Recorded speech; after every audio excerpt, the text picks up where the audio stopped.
Coming up on today's show, there is a cyberpunk clusterfuck, and we're going to get into it.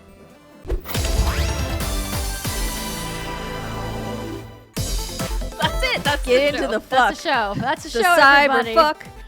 The cyberpunk. There is cyberfucking in this game.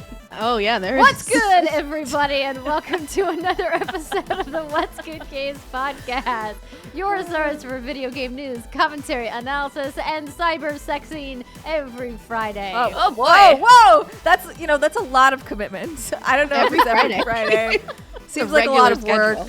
I feel like Too maybe much not. work. Did I ever Did we tell you mention about- this is a rated M for mature podcast? Because it is. It is now. I especially. accidentally got into a cyber chat when I was about 11 years old. I didn't know what cybering was. And Oh, this no. gentleman was like, hey, you want to cyber? I'm like, oh, that must mean do you want to chat online? I said yes. Oh, and the next thing I knew, it got real dirty real fast. Did you That's my understand story. what he was like? What when it started to go down that path? Were you like, oh no, or were you just like, what is this? I was very confused until he got to the part about taking my pants off. Got it. That And- was pretty clear. Gross. Yeah, and I was Gotcha. like, okay, I see what we're doing here. And then that was that. That was my Disconnect. experience with it. Disconnect. Yeah, back in my day when we would cyber, it was an AOL chat. Yeah. Oh, AOL yeah, that was Messenger. Aim. Yeah. Little crap. Yeah. Oh Mhm. boy. Remember that door close sound? Those were the I can days. hear it in my dreams. Oh, yeah.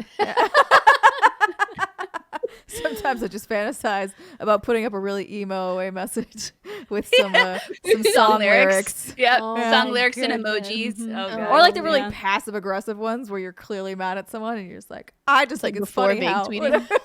Mhm. And then some letters would be capitalized and some wouldn't. Oh, yeah. I never did that because it's too much work. It's a Too much lot. work, Britt. Too much work. Well, Excuse everybody, me. welcome to the show. I'm Andrea Renee, joined by Miss Christine Steimer. Oh yeah, hi, I'm here. And Miss Brittany Brombacher. Oh, yeah. Hi, I'm here. And welcome back to the show, Riana Manuel. Oh yeah, hi, I'm here too. Yay, you Good to followed see you, suit. Ree. I am Good to see digging the purple background. Very Thank on you. brand. I'm impressed. You It have to looks be wonderful. cohesive. Yes. I mean, like, it matches the neon on our set, like, almost perfect. Like, the hue is almost 1-to-1. I'm, like, Ooh. very impressed.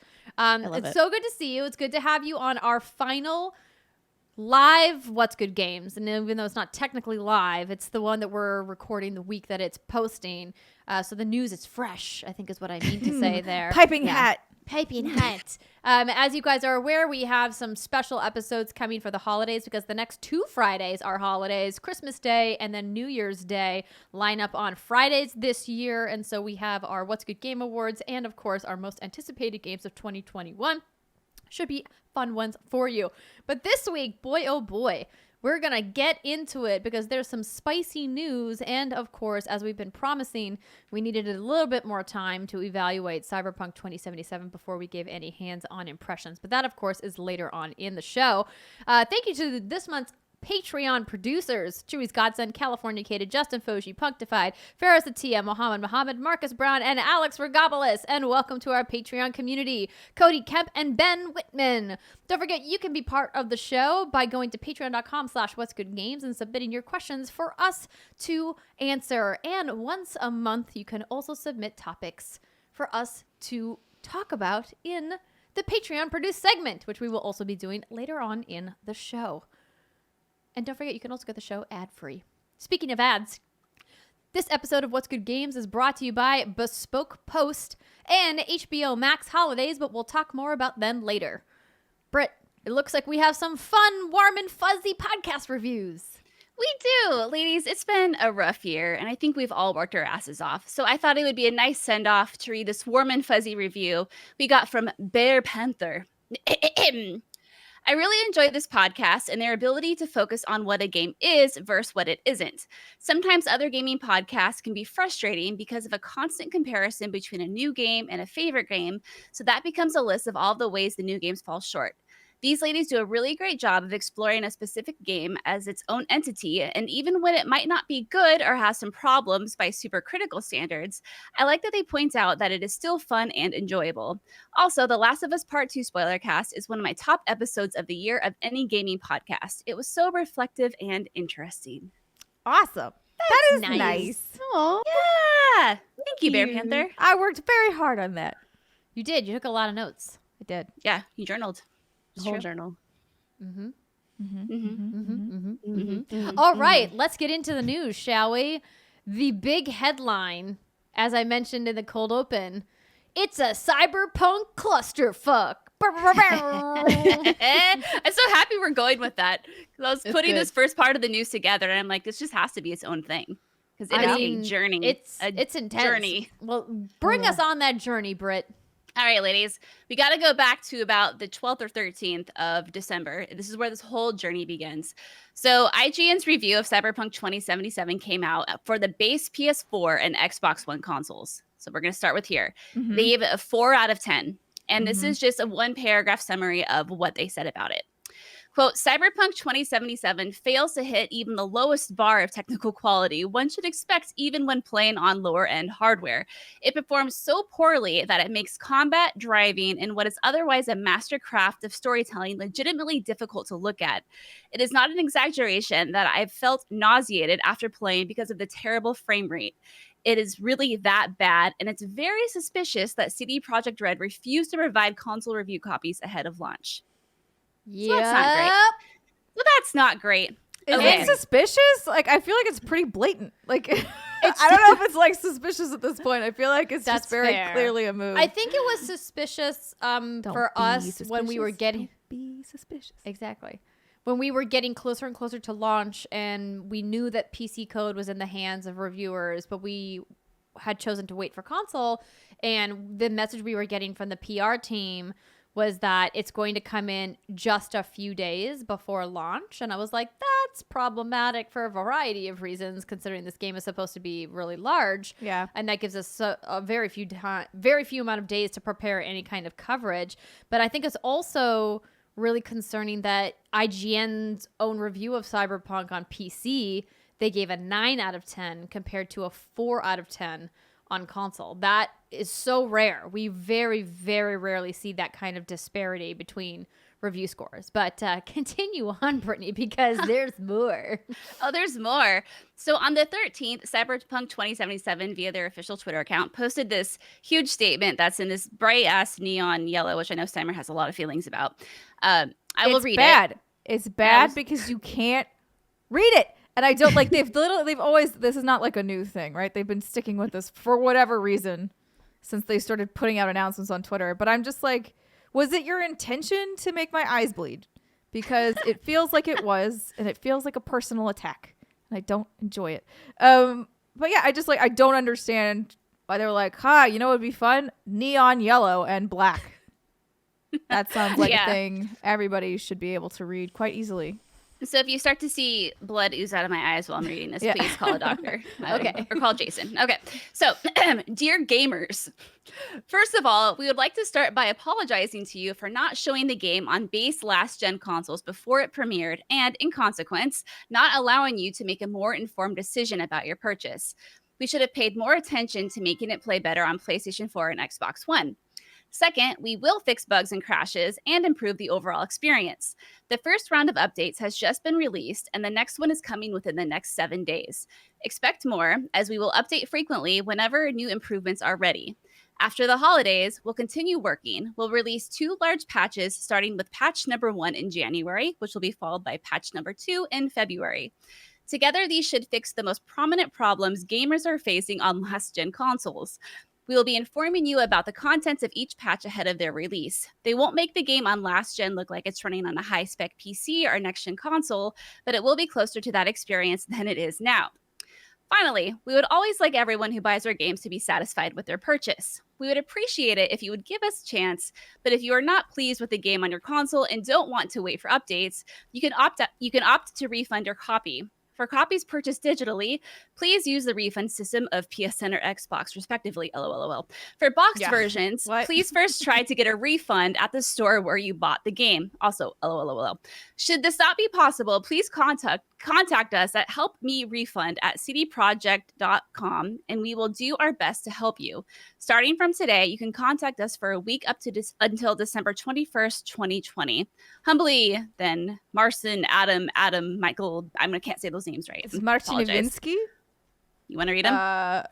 Adam, I don't remember how to say his last name. Adam Badovsky, Michał Nowakowski, and then I'm sorry, Piotr, whatever, Peter. It's basically Peter, Martin, Adam, and Michael. Peter. And P.S. PC gamers will also be getting regular updates and fixes improving the game. So, okay, then that statement comes out, which is just troubling for a variety of reasons.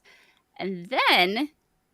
But wait, there's more. There's more. Yes. And then we find out that those promises about refunds...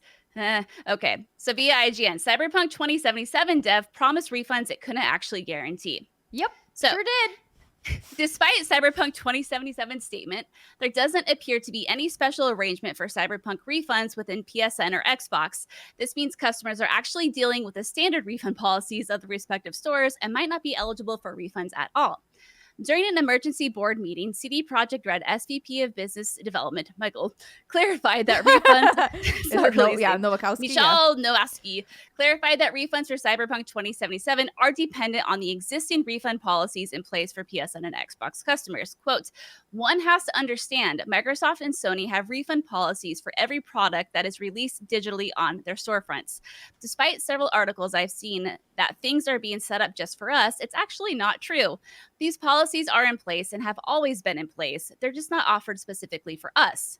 This could explain why customers, including IGN staffers, have been reporting a difficult time in trying to secure a refund, particularly on PlayStation and the PlayStation Store.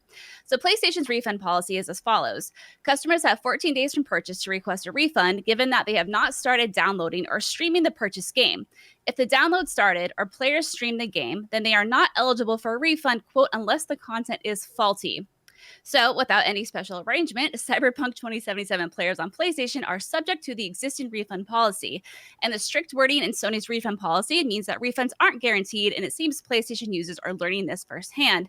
However, customers on Xbox have been having an easier experience given Microsoft's more relaxed refund policy, which claims refunds can be given when there are extenuating circumstances, which the current Cyberpunk 2077 situation might fall under, and then Steam offers refunds within 14 days for any customer who has played for less than 2 hours.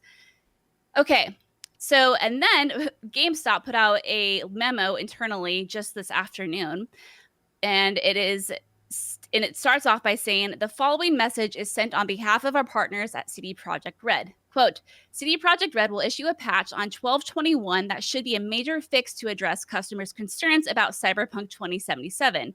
If customers are still unhappy and want to return their products, they should be directed to send an email to helpmerefund@cdprojektred.com for reimbursement directions and refunds issued directly from CDP. So essentially they're saying like, yo, dog, don't go through these outlets. But it's kind of shifting the blame, and it's now turning this into a blame game, which has kind of been fascinating to watch online. Oh my God, what a goddamn mess. Yeah, right before the holidays too. Isn't what you want to do right before the holidays is sit with customer service for like 3 hours, only for them to tell you to basically fuck off? Like, that sounds like a really lovely thing. It's almost like I kind of predicted this was going to happen.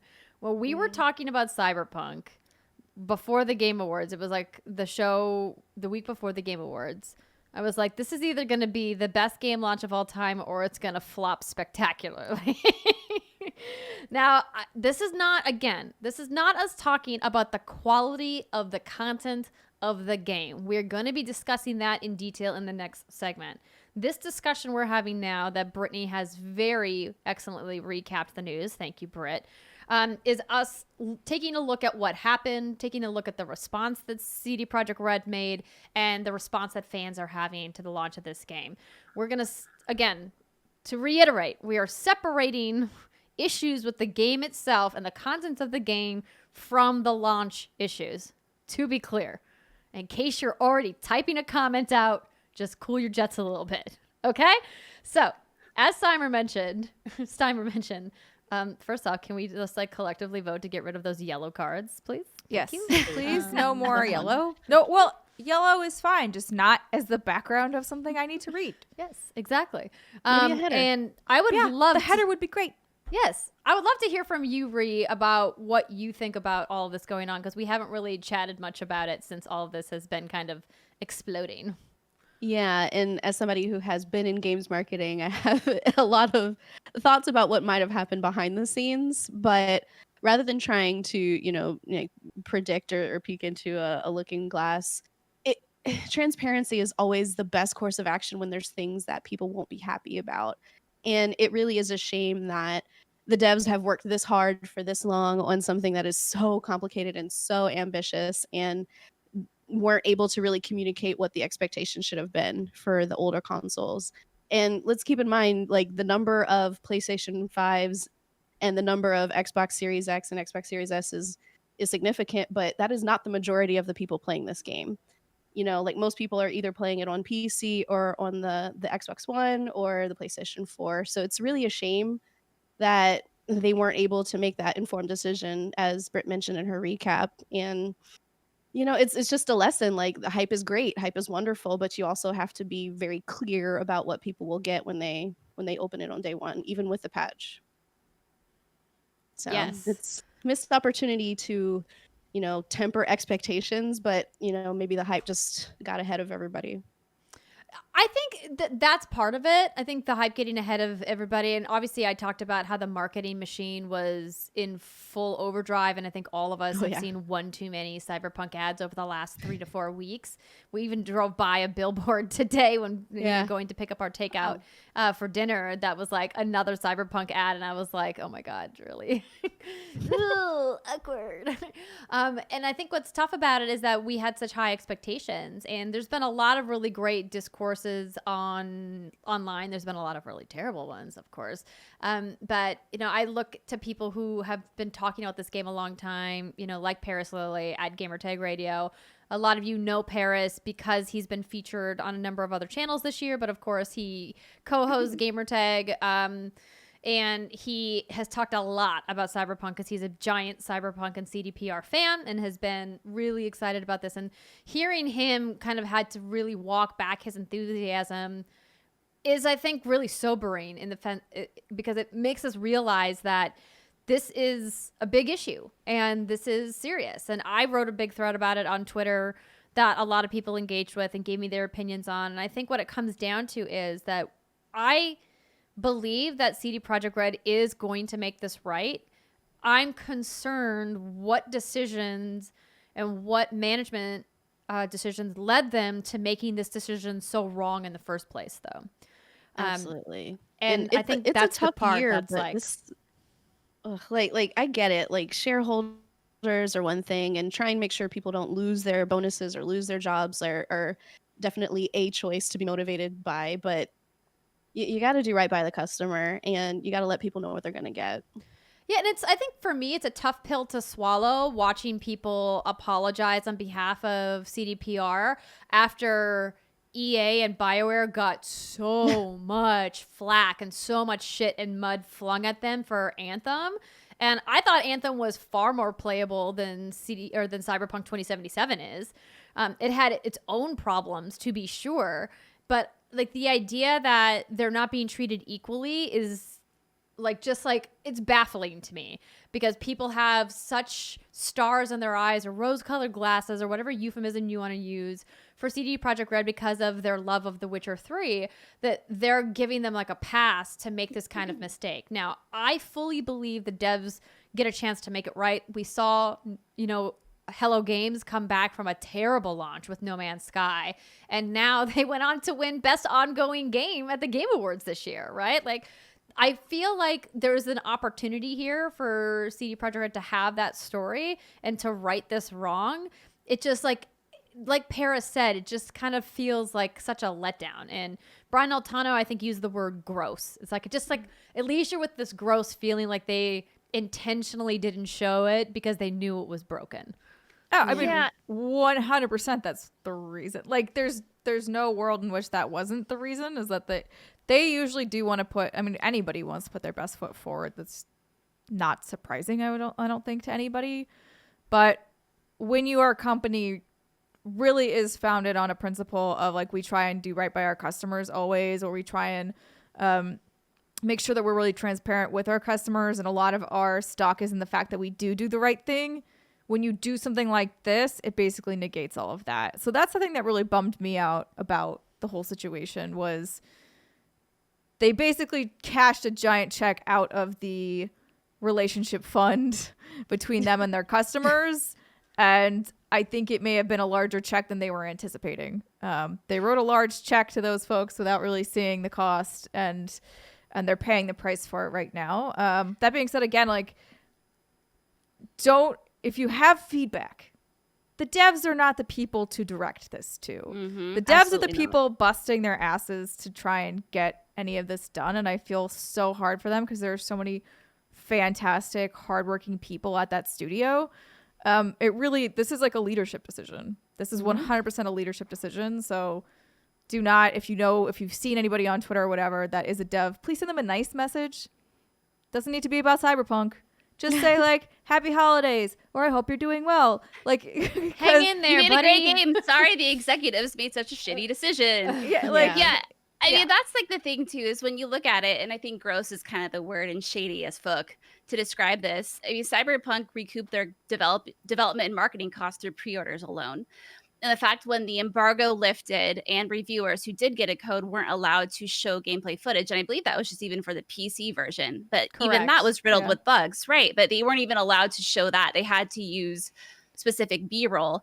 And that obviously raises a red flag. And I mean, we've all been in this business long enough that we know when you don't get review codes for a game, that's supposed to be as large and massive, right? Like a game like Cyberpunk until the day of. Like, like there's some shit going down, but I think the assumption is mostly like, there's just probably some bugs or like whatever. But now kind of lifting the curtain back and looking at what was actually probably happening behind the scenes, it's just really nasty. And again, like Steimer was saying, I'm so happy you brought that up. It's like, this is not a decision the developers made. This is like a top dog thing. So like, yes. Yeah. It's just sad. Like the help me refund email alias, they didn't do this. Yeah, like, oh my god, yeah, them, please be nice please. to them too. Like, I'm sure those are just, oh god, I feel so bad. And they have to work through the holiday now. Like, yeah, they're like trying. they're all doing their best to try and help you. So please just keep that in mind. Again, like, if you're angry, you have every right to be angry. Just know where to direct that anger, and it is not to the people trying to help you. I did read this and it kind of made me feel a little better about the situation. It was a Bloomberg thing, and according to them, executives at CD Projekt Red have taken responsibility for the buggy release of Cyberpunk, and they essentially reworked the bonus system that the developers will still get their bonuses, because before it was based off of a system of review scores and how well it did and blah blah blah. But it sounds like they've since like walked that back and been like, okay, like we won't hold you responsible for this, which is, I mean, honestly, that should be the case for all of the games. Like, it should not be based on a Metacritic score. It should be based on how much you've worked to deliver this item, like, and if you're profitable or not. Like, it doesn't really matter what the review score was. Did you make money?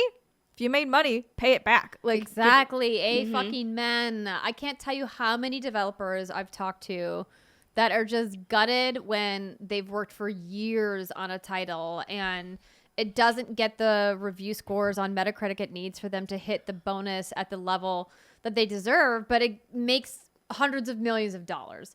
Like, it's disgusting and it's gross, and it leads back into the terrible cycle of capitalism run amok that all of America is in, but that is very prominently displayed in the games industry, that the executives at the top of the food chain take the lion's share of the profits, and the people who build the game get paid, but they don't get paid as well as they should. And that's a whole nother issue that we could probably do a whole podcast on. But I think that's an interesting point, because I think when a lot of people think about CD Projekt Red, they think of a small indie developer, but in actuality, like, the folks at the top there are probably just as wealthy as some of the top folks at an EA, for instance. I'm glad that you brought that up, because it's an important point, because a lot of people forget how big CDPR is. So I just pulled up the wiki.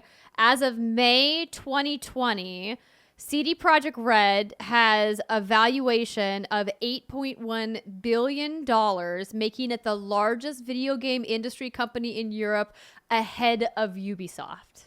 Wow. Yeah. Wow. So just a reminder, because they own goodoldgames.com, which is the rival to Steam for PC games marketplaces, which helps fund all of the development. So this isn't some small indie studio that didn't know what they were doing or was underfunded, okay? Like, they've got plenty of money. Yes, they do. Yeah, they sure do. Also, on the Bloomberg article, it said that they've lost $1 billion because of these glitches. because of the stock Holy prices. what? $1 billion. All right, here's what it says. Everyone for listening, we did the pinkies up to the mouth. Dr. Evil. Yes, Dr. perfect. Evil. So it says the technical glitches plaguing CD Projekt's Cyberpunk 2077 game have cut more than $1 billion off the wealth of the company's founders. Perhaps more seriously, blah, blah, blah. CD Projekt shares plunged a third over the past 6 days as the number of bugs plaguing the highly anticipated futuristic game prompted an apology from the firm and an offer for refunds on gamers. And then it goes on and on about like technical businessy shit. But yeah, that's a lot of money. I would love to hear from an analyst, and I don't know if, you know, like a Matt Piscatella or a Michael Pachter would be able to speak on this. If they had delayed again, if they had just said back when they made the final delay, that like 3-week delay or whatever, if they had just said, listen, the game is more broken than we wanted, we need more time, if that would have been financially as harmful as this drop in their valuation, this drop in their stock market price. Like, absolutely. Or even if they just delayed the old consoles versions and just released the PC version and exactly, you get just something done in this pause, quarter. PC only. Yeah. Yep. Yeah. It's funny you say that because, I have an article here, ladies, from IGN. This is why CD Projekt addressed why it didn't delay Cyberpunk 2077. In an unscheduled investor call, senior members of CD Projekt were asked whether the company felt they had to release the game before 2021. SVP of Business Development Michael Novosky, I fucked it up again, replied, quote, I wouldn't say that we felt any external or internal pressure to launch on the date other than the normal pressure, which is typical for any release. In fact, I'm sorry, dude. I'm not going to go right. Novakowski. Novakowski seems to imply that the company simply didn't realize how broken some of the versions of the games were. Quote, it is more about us looking, as was previously stated, at the PC and next-gen performance rather than current gen. We definitely did not spend enough time looking at that. And then he goes on to talk about certification. That's kind of a hell of a thing to admit. What? When I cannot believe that no one knew. Oh, right. Somebody knew. Somebody knew. And somebody was saying something. Somebody was waving the fucking flag, being like, help me, somebody, this is bad. We can't launch this version. Somebody was like, it's fine, you're overreacting. And then that person is like, no, I was not. And I know, Cyber, you especially have more info on how the cert process works, but I thought this was an interesting quote from him. In terms of the certification process and the third parties, this is definitely on our side. I can only assume that they trusted that we're going to fix things upon release, and that obviously did not come together exactly as we had planned. It's like, what does that mean? That's an awkward statement. I think what that means is they're trying to relieve any blame from Xbox and PlayStation waiving egregious bugs in the code and allowing the game to publish, because that certification process can be quite extensive depending on the size of the game and how many pre-orders in particular have been made, right? So there's a lot of games that go through certification. I learned a lot about certification just by listening to my husband talk about working on the certification process when he worked on the platform for PlayStation. He obviously doesn't do that anymore, but you've seen part of that. Obviously, Steimer has seen part of that certification process. It's not like something that you just are like, okay, here's the code. Okay, we're ready to go. I mean, it can be quite extensive going through cert, which is why you generally have to submit the code 6 weeks in advance of launch. Yes. Yeah, and things can be fixed in a patch, and things like textures clipping or physics that are off. Yes, sure, those can go in day ones, but this was a lot of stuff that needed to be fixed. So I don't want to assign blame. Obviously, that's not our job, but it seems like a lot of people probably knew the state of the previous generation, and it just did not get addressed. Yeah, and I think like the thing to remember, of course, as you brought up earlier, Ree, is the vast majority of consumers are not playing this on the brand new consoles. They're not playing on PS5 or Xbox Series X because those consoles are still very difficult to get. And they're probably going to be difficult to get for the next 6 months. And we don't see a major adaptation into a new generation until at least 2 or 3 years in. There's over 100 million PlayStation 4s in the world. We don't know how many Xbox Ones there are, but if I was a guessing woman, I would guess at least 40 million, if not more, in the world, right? And so that's a lot of consumers. And also, let's remember, This game was announced a really long time ago, like a Yeah. really, really long time ago. And then it got like re-announced just a couple of years ago. It was always scheduled to be published on last gen and PC. Of course, I'm putting PC aside for now because clearly this issue is just all about consoles. And the idea that CD Projekt Red gets resolved of any blame for or that they should have just abandoned the last gen code is ridiculous. This game was never planned for PS5 and Xbox Series X. It was always planned for PS4 and for Xbox One. And then they just delayed the game long enough that they, were able to take advantage of the new, more powerful consoles. But them abandoning the code in the way that they're fully admitting to their investors in this call on is freaking shocking and quite frankly unacceptable in the biggest way. If I was a big investor in this company, I would seriously question the leadership's decision to do this and the oversight that is clearly lacking there. Again, as Steimer said, the people actually doing the work on the game had nothing to do with this. This is 100% the executive's fault. Yeah. Yep. Well, yeah, it's an unfortunate timeline, but this is what happens. We are in 2020 is after biting all. everybody in the ass. Oh boy.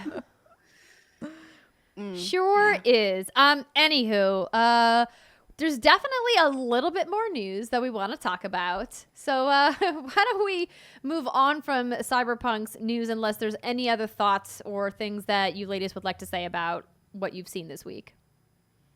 Nay. Tragic. The penises going through the pants are kind of funny. There's that, and then there's the Regina George, which have is so the many boobs screenshots out of it. through the So shirt. many nipple screenshots of me with So just many my nipples. nips out in all my outfits. I was Just like, they're, Lots of like, nipples. they're just paying tribute to Mean Girls with that one. I don't know what to tell you. oh my goodness. Okay. Before we get to our next news story, I want to let you know that this episode of What's Good Games is brought to you by HBO Max Holidays.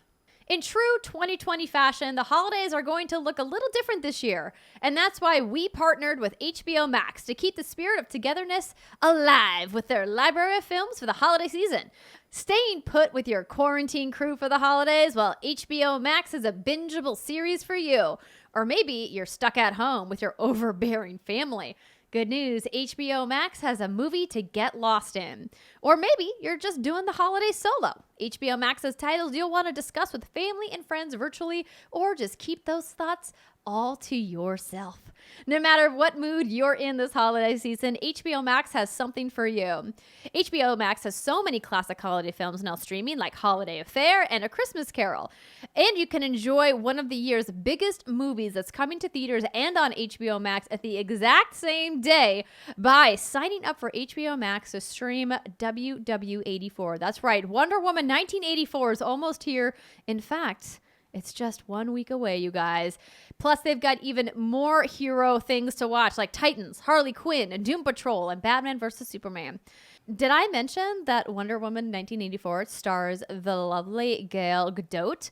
And we made sure to look up exactly how to say her last name because I was clearly one of the millions of people saying it wrong. It's Gadot, everybody. Get it right. And it's set to release in theaters and on HBO Max at the same time. And you can sign up to stream it in 4K, you guys, at no extra cost. Plus, when you sign up, you can enjoy hits like Game of Thrones, Euphoria, and Flight Attendant. Personally, I'm going to be watching a lot of Grumpy Old Men because I love that movie. But if you haven't seen The Family Stone, that's also excellent. And of course, rewatching a Christmas favorite. That's right. Die Hard is a Christmas movie, everybody. Just get used to it. Just accept it. Just learn to live with it. Die Hard, everybody. It's Christmas. You'll love it. All of which, of course, you can find on HBO via HBO Max. And don't forget, on December 28th, that his Dark Materials Season 2 finale is going down. Steimer and I are very excited about it. Yeah! We just got to finish watching Season 2 now, Steimer. Dude, I love it. Yeah. I love it so much. It's going to be great. Get your cozy on at home this holiday by heading to HBOMax.com now. That's HBOMax.com now. This episode of What's Good Games is also brought to you by Bespoke Post. So the curators at Bespoke Post have done it again this winter with an all-new lineup of essential box of awesome collection for folks guaranteed to upgrade your life. I've often talked about these fancy whiskey glasses that make me very happy. They sit on their side and they spin. Again, ladies and gentlemen, it's the little things in life, but I did get that from a box of awesome. They're super fun. Pretty They're cool. fun. Yeah, fun time. Doesn't take much. And whether it's showcase pieces to level up your indoor hosting skills or cozy threads for those blustery days, Bespoke Post only sends people the best stuff every month. No matter what you're into, A Box of Awesome has you covered. From style and grooming goods to barware, cooking tools, and outdoor gear, Box of Awesome has collections for every part of your life. So my latest box, ladies, is called the Shot Taker. And it has a little bit of everything in it. No alcohol, despite the name. But it does have like a blood orange candle, some face oil that I don't have to talk to Simon about because I have no idea what to do with it. Hot sauce. I mean, I love a good hot sauce. Wait, do you put Camping the hot light. sauce on your face? I mean, you No, could. that If would that's what you're burn into. you. No, don't Maybe do if that. you like an Please don't do that. exfoliator. No, No. okay. Extreme Not exfoliation. Not recommended. An extreme exfoliator. So don't put hot sauce on your face, but you can get started by taking the quiz at boxofawesome.com. Your answers will help them pick the right box of awesome for you. They release new boxes every month across a ton of different categories, and it's free to sign up, and you can skip a month or cancel anytime. Each box costs only $45, but has over $70 worth of gear inside. So go to, sorry, let's start that over. Get 20% off your first monthly box when you sign up at boxofawesome.com and enter the code WGG at checkout. That's boxofawesome.com, code WGG for 20% off of your first box. Our next news story is all about the Nindies. Did Nintendo abandon that moniker? I feel like I haven't seen that in a while. I haven't seen it. since Nindies, the- yeah, I haven't I seen haven't it seen either. it in a bit either. It But was I so like Nintendo's it. It's Indie very World. cute.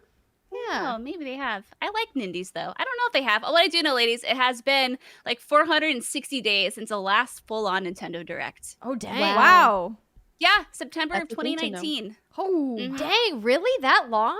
Oh Wow. yeah. Wait, are you telling me that in all of 2020, there wasn't a single proper Nintendo Direct? That's exactly what I'm telling Just you. the minis. Yeah. The There's been yeah, many. or like the special Smash ones or whatnot. But yeah, there hasn't been like a full-on like whoa. I think you just broke my brain a little bit. I was like, that can't be Time right. is truly a flat There's circle. actually a Twitter account that's called "How Many Days Since the Last Nintendo Direct," and it's pretty Whoa. funny. Oh. Oh my gosh. How many days until since the last Nintendo Direct, and it's really funny, and I like to check it. It's called Days Direct, and yeah, today they tweeted out it has been 469 days, which and it Nice. took place on September Nice. 4th, 2019. Yeah, so it's been a hot minute, but they have been putting out these little Nindies, or excuse me, Indie World showcases, and I don't know if anyone else got to watch it, but it was Did cute. not. Okay, I did well, not. I will happily run down some of my favorites. And Andrew, if you want, I put the links to some of the footage to some of my favorites in the thing in the doc. Okay, The show notes. so yeah, so this is all thanks to Eurogamer. So thank you for letting me copy and paste your work. So Spelunky is heading to Thanks Switch. for letting me copy your homework. No, so Spelunky is coming to Nintendo Switch and its equally well-received sequel in summer of 2021. So after Spelunky was this other really, really cute game, and if you're on youtube.com/whatsgoodgames, you can see it. It's called Fisty Fluffs. I and love it's it, described- cats. Yes. Yep, I thought of you.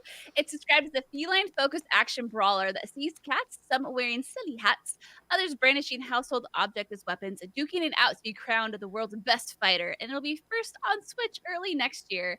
Doesn't it just look fucking cute? And it's got ragdoll physics with the cats. I mean, the ragdoll physics are what's making this for me. It looks a little Oh my wobbly, but I mean, not quite that wobbly, but just like sheer ridiculousness. Oh my god, you can dress customize the the cats. You can put Look the boots. it! You guys, Oh my god. internet, you can dress the cats. You can bounce around like a furry little idiot. It looks great. And I feel like fisticuffs as a phrase is not used enough anymore. And I love that they called it fisty fluffs. It's good. Yes. It's Good just so job. cute. 10 out of 10. The next game that I want to highlight was also a cat game, and it's called Calico. And it's the social sim in which players attempt to manage their own cat cafe by finding felines and filling the building with food, furniture, and decorations. And it is out already on the Switch eShop. Oh, dang. Look at this! Look at this little cuteness! Oh You my can pick up god. the cats. I don't know Wait, if are you you can hear the kidding me? audio. They're so chonky. I love it. They're so chonky, and there was just a lot of really cute feel-good games, like relaxing games to kind of wind out the year. And I think I want. Are you just stealing people's cats to put them in your cat I cafe think though? you're Because it kind of looks like it. I Catnapping. They're Oh. definitely catnapping. Catnapping. No, I think you looks a little suspect.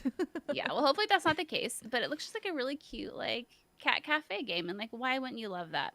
No. And then the next game that I thought looked pretty cute, again, is this one right here called Developer Otso's adorable exploration game called Alba, a wildlife adventure. It's heading to Switch in spring 2021. It tasks players with completing a range of feel-good, animal-themed pursuits as they rove around the sprawling Mediterranean island where Alba is spending her summer. And I believe this game is on iOS and maybe Steam already, but it looks like the premise is you just go around, you recruit folks in this like really cute pastel-y island, and you save animals. Oh, That I sounds don't know. nice. lovely. I like the animal theme. Yeah, it just sounds pure and good. And then going off something that's completely opposite that I thought also looked pretty interesting is this other game. I don't know how to Gnosia. I'm not sure how to pronounce it, but it's a blend of solo social deduction game and visual novel that challenges players to chat with the eclectic inhabitants of a drifting spaceship in order to figure out which one of them on any given playthrough is actually a deadly alien in disguise, and then put them into cold sleep. It's coming to Switch early next year. Oh my god, There's this an is This amazing. is Among Us, the dating sim. Yes. Stella was sent to cold sleep. Who's the alien trying to kill everybody? There's the alien. It's Oh my funny, and God. it looks like sort of normal now-ish, but as it goes on the trailer, like these people, look at that. It gets fucking Oh. weird, and they get creepy as hell. I think it is Ooh. single player though, so it's not multiplayer, unfortunately. But Yeah. nonetheless, it looks another social deduction game. And then let's see, what other one should we talk about? Happy Game. Oh yeah, okay, this is definitely a Brit game.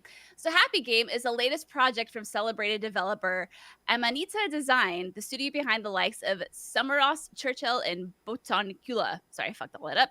Amanita describes Happy Game as a psychedelic horror experience, and its tale of a young boy forced to traverse down his own nightmare world and solve puzzles along the way. Looks deliciously disturbing, and it's coming to Switch in spring 2021.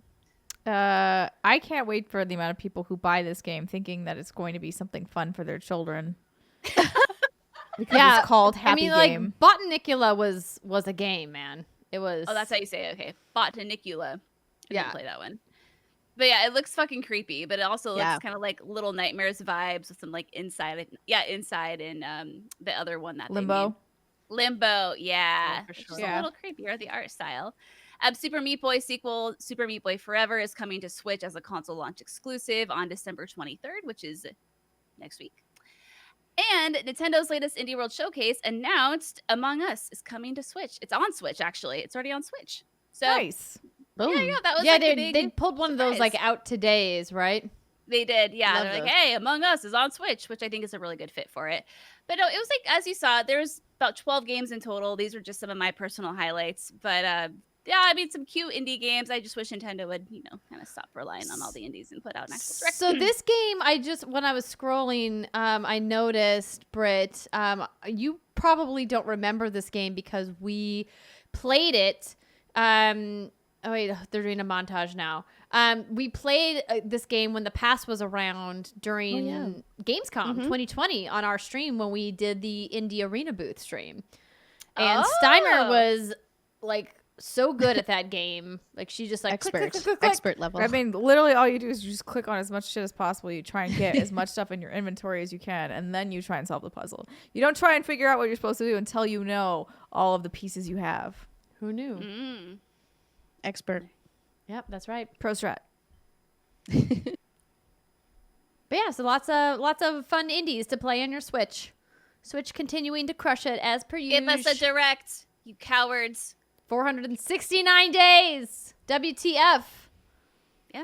It's definitely I don't going to be over 500 days because there's no way they're doing one between now and New Year's. No. Oh. No way. I think we'll get a Pokemon Direct, though, relatively soon. The 25th anniversary is coming up, you see, Ree. Yes. 25th anniversary. Give me my Oh, yeah. Pokemon Snap. For the love of God. That's all I Fingers need. crossed. She's going to riot otherwise. Well, in case you missed it, Fortnite now has a limited time Among Us style mode called the Spy Within. It's like literally the same thing. Come on, Epic. You already stole Battle Royale from PUBG. LOL. Well, they didn't steal it. Battle Royale was a genre before PUBG. But this to We me definitely took the ping system from This Apex. just feels a little bit like Mhm. big guy is mad that somebody else is getting attention. Yes. 100%. And to be clear, Among Us also did not create this genre. There were plenty of other games that were doing what Among Us did, including Jackbox Games has a very similar alien game in it as well. But obviously, the team at Inner Sloth, caught lightning in a bottle and had a breakout hit this year with Among Us. And it's kind of a bummer to me that a massive game like Fortnite, which is making billions of dollars from their battle royale, felt the need to be like, you know what, yoink, we're just gonna take Me too, this guys. from a tiny we developer. Also are doing this, and you're like, just but why Yeah. though? I think it's a community mod, and then they promoted it now to a mode, but like still there. And I think they're gonna be rotating some themes in and out every week. Did the modders get any money or any credit? Highly doubt it. Probably not. I don't know. I have no. Now, if the modders had gotten money or credit for it, like an actual credit in the game or like a payment, like a flat fee or whatever, then I'd be okay with it. But I doubt they did. Yeah. I bet you Epic's lawyers were like, that this is our game, right? And we own everything, right? So we're going to be taking this now. Thanks. That fight with Apple, man. It's Thanks draining for the all of their work. cajillions of dollars. I never thought about it that way, but hey, you know what? They picked that fight. Someone's got to pay the lawyers. Sure did. And over at arcadecontest.xbox.com, I don't know what that is. LeBron James and Bugs Bunny have teamed up because they want your looniest ideas to help them design Space Jam, a new legacy arcade-style video game. If your idea is out of this world, they'll bring it to life as the official Xbox Space Jam, a new legacy arcade-style game that will launch in Xbox Game Pass in June. We'll even put your name in the game credits and you could score some of the coolest prizes in the world. How is You're one of the that prizes exactly. money? Is it a salaried job as a game designer? Some of the coolest Name of the prizes in the world, game. aka here's a t-shirt. Like, do I get benefits? Do I get dental? Why? Which t-shirt though? Summer's like, do I get dental? And they're like, here's a water They're bottle like, too. they're like, here you go. Please, like, what are you doing? You're community sourcing the design of your game? Are you serious? Wow. What is It's this? It's pretty. Fortnite did it. What? It's pretty fucking silly. Wait, what did you say? I missed it. I said Fortnite did it. Fortnite did it. Yeah, it's actually pretty funny. Like you go to that website Okay, and let's pull there's this like, website up. yeah, pull it up, girl. It's just like it's cute, but it's also silly. And hey, whatever makes people happy in this day and age, you go on with your bad self. But yeah, it has a little form where you can fill out. You step 1, choose what your game would look like, and they show some art examples. Yeah, Andrea has it up right now on YouTube. Oh my gosh, what? That's still of LeBron. It's not the most flattering. Okay, so you put your details in. They're like, give us your driver's license and your social security number. Choose what your game could look like. Tell us about your story and vision for the game. Oh my God, I would love to read these submissions. Me too. Dude, no. Oh, I do think it's great that LeBron is getting involved because obviously he is like the current face of basketball. What's up, Doc? Oh, hey, Bugs. So You shout out sound to Bugs kind of Bunny. fuzzy. My Something favorite wrong with your cartoon microphone? character. Hold on, I let love me mute Space Jam. this because otherwise we're definitely going to get a content ID flag. So we got Bugs here. We got LeBron here. They're going to be talking about the game. This is interesting. I wonder what's going to come of this. My guess is nothing. Nothing. I think they'll be like, oh, congratulations. All of your ideas Snot were terrible. Shooter We went with our own 69, ideas like, in the you- first place. You've got a t-shirt because you submitted a thing, but yeah, we're not using your design. Like here's your obligatory T-shirt. Now here go you away. go. I think it's weird. I think this is a strange thing to do. To be like, submit your idea for the game instead of like anything else. I don't know. Well, it's an arcade game, right? So they'll probably have a lot of different modes. It's going to be, probably just one of many. Yeah, but like people get things. mad when other developers source like this That's and true. in a way that's not really well compensated, which doesn't appear to be. So that's the part where I'm like, I'm not giving you a pass because you got LeBron James. In fact, I'm going to give you an even less of a pass because if you can pay LeBron James to be a part of this project, you can absolutely pay people to really design your game. Like, You tell him, Steimer. Maybe there's like Sorry, labor not laws sorry. or something. I don't know. I don't know either. This is We just a need more strange money thing. for the lawyers. Lawyers, help us out. They're like, lawyers, how could we legally take submissions? And they're like, well, you got to do it this way. They need to give you all of their information up front. They got to agree to this thing that they're not going to read, which basically says you can never sue us. And then you just have them submit there. It'll be great. I bet you the word perpetuity appears quite a bit. Oh, absolutely. This is now our property forever. If we find that you make it somewhere else with someone else, we will sue you. So be careful. Just read what the actual terms are before you submit your idea to this. And people were mad at Joseph Gordon-Levitt and Ubisoft for just wanting some community source art. Yes. And music. That's what I'm saying. Like, people got so mad about that. And if people are not, like, irritated at this in any way because they're like, oh, it's LeBron James, I love LeBron, I'll be like, shut up. I'm sure there are definitely people mad on the internet because it's the internet. That's true. That's where you go to be mad. Yep. It is. The internet. That was a good Sammer rant. I'm glad I included that. That was so worth it. Oh. Nicely done. I love like me a good these Sammer rant. human interest stories, Britt. It's a good find. It's a good find. But I would be down to play that game. So make it happen, Xbox. And that's gonna do it for our news segment for this week. Thanks for hanging in there with us. I know we had quite a bit to say about Cyberpunk 2077, and good news, that's gonna continue in the next segment. Stick with us, everybody. We'll be right back.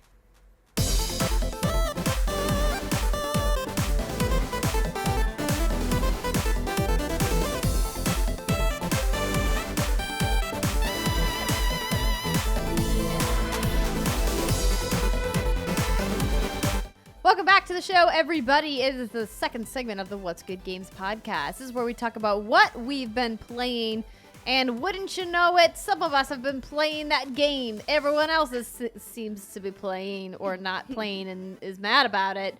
Cyberpunk 2077. So obviously we talked a lot about the controversy. We're going to leave that behind for the time being and talk purely about the gameplay experience. Thank you to CD Projekt Red for sending us codes. I do want to make the disclaimer, as I mentioned in my Twitter thread, they sent me a PS4 copy, which I started on my PS5. Unsatisfied, I started a Stadia copy that I purchased, which, by the way, they are still doing a promotion where if you buy it on Stadia at full price, you get the starter edition with the Ultra Chromecast and a controller for free. Worth checking out if you've been wanting to check out Stadia. And unsatisfied with that version, I then bought it a second time on Xbox. And then I just had the one copy that CDPR sent to me. And that was PS4 AK, but I'm playing on PS5. Also, another side disclaimer, I did once used to work at CD Projekt Red. That's true. That happened. And Brittany, you are playing on Xbox Series X, correct? I am. Excellent. And Ree, you are abstaining for the time being and will play at some point in the future. In the future. For now, I've been watching a playthrough on Xbox Series X. Got it. All right. I so wonder it's a whose Steimer and playthrough Britt you're show. watching. Steimer and Brittany show. So I have a bunch of notes. Oh, take it away, baby girl. But they're not as like well defined as my TLU notes, because this was stuff in the car where I was like, these are just points that I want to make sure that we hit. I think when talking about Cyberpunk, again, bugs and running aside, because I've run into some issues on my playthrough technically, but overall, like, running okay, right? Like, compared to what some other people have been talking about, it's not quite that level for me in my personal experience. But I will still say the whole design overall, I would describe Cyberpunk as sloppy at this current state. Can some of it be tweaked? Possibly. But I don't know how willing they are to make like quality of life issues or really dive into some of the problems that I'm having when you talk about a large scale RPG like this. I think the intent of Cyberpunk was really like, play your way. You have a whole bunch of different ways to do this. You can be who you want to be in Night City. But what I have found so far is this doesn't feel entirely true. It does feel like there are certain quote unquote more optimal ways to play this game than others.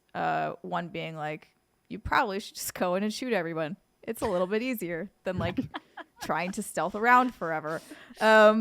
and you know, one person sees you and then it's all over anyway. And you gotta go guns blazing then. So like, just build into guns is what I'm saying. Just accept the fact that you will fuck up your stealth. Fail the stealth check. But not only that, I think the personality of both Night City in general and V, the main character, is what I'm struggling the most with, because to me it just feels really negative in a lot of ways. I think V, I wish I had more control over what, it's a she in my game, what she is personally like. Because I feel like there's just so many moments that are few and far between where I can actually be nice to anybody. And when I do have those moments, I take them and I'm like, yes, I will help give you a little bit of money, even though I'm really poor in this game. This game's economy is rough. Chuckles so far. Again, so to give you a little context, we said this right before the break. I'm a little under 20 hours in, and Brittany, you said you're around 22? Yes. So that's where we're at. We also got, again, the console codes fairly late into the game. So that's why If our by fairly saves are not- late you mean launch day. Correct. I did get this basically on launch day. And I also have a job, so it's been hard to like try and squeeze in time. But I've been doing it. So I don't know how you felt about it, Brittany, but that was the one thing, like, if we're talking personality-wise, I feel like Night City is, I mean, it's supposed to be a dangerous place. It's supposed to be a gritty place. They definitely checked those boxes. But at the same time, if we were talking about a world that you really would want to dive into, I would never pick this world as if we're talking about a place you would want to live that's in a video game fantasy. Like, no, thank you. I shall pass. But, and especially with V, I just do wish that I could make her more of what I wanted, because she just kind of feels like a dick most of the time. And again, there are those moments where I do feel like I can make her lighten up a little, but they're just not as much as I really wanted. Yeah, I mean, you touched on a few interesting points, and I love that we're having this conversation, because I remember after E3, and we talked about this before on the show, how we were both concerned about the voice acting of V and whether or not we feel like we could associate with V. Or was that really going to be an issue? Was it because I was so fucking hungover during that demo? Like, yeah, the hungover was a real thing. It was real bad. Thank God they had water bottles first. Thank you very much, GDPR. But yeah, like when it comes to V, she's just not very likable. And like you said, like, I don't know if that's intentional, but I find it also really hard to relate to V. And sometimes I think it's the voice acting. And I'm not saying the voice actress did a bad job. Maybe it was cues, maybe it's the lines, maybe it's the writing, maybe it's a little bit of everything. But sometimes I feel like she has these really good moments. And then other times I feel like it's kind of cringe and it's almost a little too cheesy. And I mean, I think that kind of expands to like the whole game in general. Sometimes there's these really awesome narrative moments, and other times there's these like kind of cringe, like, okay, like you're kind of like treading on Call of Duty level there with the cringe sometimes and the cheese. But yeah, like Via's a character. She's not like my numero uno for sure. So I'm like definitely with you on that. And then when you're talking about the play any way you want, I agree. Like, I have been trying to be like, I want it to be melee first and foremost. But then, like you said, it's just so much more convenient to go around and shoot everyone with a shotgun. It's just like so much more convenient. And I like the idea of hacking the cameras and whatnot, and then, you know, doing the cyber hacks. But I feel like you don't have to. Like, you really don't need to. And the game doesn't really encourage you to do that. At least I haven't come across any missions where it's like, hey, you should totally like be stealthy squirrel and do this and do that. Unlike, I guess, the last game I played that incorporated this was Watch Dogs Legion, where you absolutely have to do the hacking, and it felt like an integral part of the game. But here it just seems like kind of a side thing you could do. But I just feel like it's just so much easier to go in and fucking blast people. So that's what I've been doing as far as gameplay goes. Face tanking? You? Who would have thunk? Who would have thought? Face tanking and blasting. It's just like my way of life. But Night City also is just, I'm actually relatively pleased with how much I enjoy walking around Night City. And I don't know if that's because I've been stuck in my house for, 9 months now. And I'm like, oh my God, it's an actual city. Wowzers. I do think there are some interesting points. And I think it's kind of fun how you come across, especially once you meet Johnny Silverhand, how he'll interact with things around you. And it kind of adds that extra level of depth to it. And it'll have some anecdote about what he knows about Night City. And I have to say, like, I'm actually really enjoying the game. I haven't had a terrible experience. I've had maybe one crash, and I've had some little bugs where maybe like someone's cell phone is floating in the air, or maybe someone's food is like not in their hand, or something like that. But it hasn't been anything game breaking. And it sucks because not everyone's had that experience. And I think for that reason, I have a much more positive view on the game because I'm very invested in the story and I'm very invested in these characters and where they're going and the relationships between them. There's just a lot of inconsistencies. Some missions are super fantastic and super well done, and then other ones are just like, that was kind of boring. And again, like, it comes back to, I just think this game needed to be delayed so everyone could have a good experience and insert some additional polish. Yes. But yeah. I have a whole list of things where I'm like, these are some quality of life issues. Because again, I think it's a good point, Brittany, and I do have a lot of critiques about this game. But what I will say for it is, even though I do have a lot of issues, I still do feel that draw, that je ne sais quoi, that pull to go back to it. So there is something there, I will say. I just don't think it's, masterpiece level or whatever. Like, it's definitely not perfect by any means. And I even think, while I find the main story missions to be compelling to me, again, that sloppiness, that inconsistency that we're talking about, both in terms of voice acting with certain characters, as well as the way that the narrative is structured. There's a lot of odd things in some of the longer mainline story missions where there'll just be a pause and you're like, what? And sometimes, like, it's supposed to be trying to direct you to look over here and watch something that's in the background, but sometimes it's not really clear, so it just feels like a really awkward pause. Like, there's just some weird things like that that aren't technically bugs. They just weren't smoothed out, right? To be something that was really fluid and something that the player would naturally flow to. It's like, usually in a cutscene, oh god, one of the things I thought was masterfully done. Fuck, which Batman was this? I think it was the most recent Batman game. But the way they directed you towards the end of that game, light spoilers, whatever, they force you to stop and look and turn around, and then the scene has changed. Stuff like that, I think, is so cool when developers are able to do that and really naturally guide you through a level without giving you giant arrows of like where to go and what to do. Resident Evil 2 Remake did that really well, as in addition, like that idea of the direction, the game direction, like right at work. And those choices being intentional, and you can see those choices being intentional from a storytelling point of view versus it feeling out of place, right? Yeah. We were talking about that because I only spent about, collectively between my three platforms, about 3 to 5 hours because I got so frustrated with some of the technical things I was running into. I was like, you know what? There's just way too much else to play right now for me to devote time to this when I know that they're going to be pushing a next-gen patch in the new year. But the thing that I noticed was that I kept having my immersion broken by choices that they made, not just by the technical things. And we were talking earlier about how a good game, like a game that masterfully excels in environmental storytelling, a game like Red Dead Redemption 2, for example, has that seamless immersion when you don't notice the beautiful music in the background, or you don't notice the way that the grass flows into the skybox while you're riding your horse, right? Or the way that the lighting effects hit things. It all just works so seamlessly because it's all executed. And that's how you know it's done at such a high level. You start noticing things when they're not done, when the execution isn't there, right? And that's with any kind of medium, whether it's video games, film, music, etc. Yeah, no, I think that's a really good point. And so, to kind of circle back, because I've talked about it a couple of times already, like my little list here.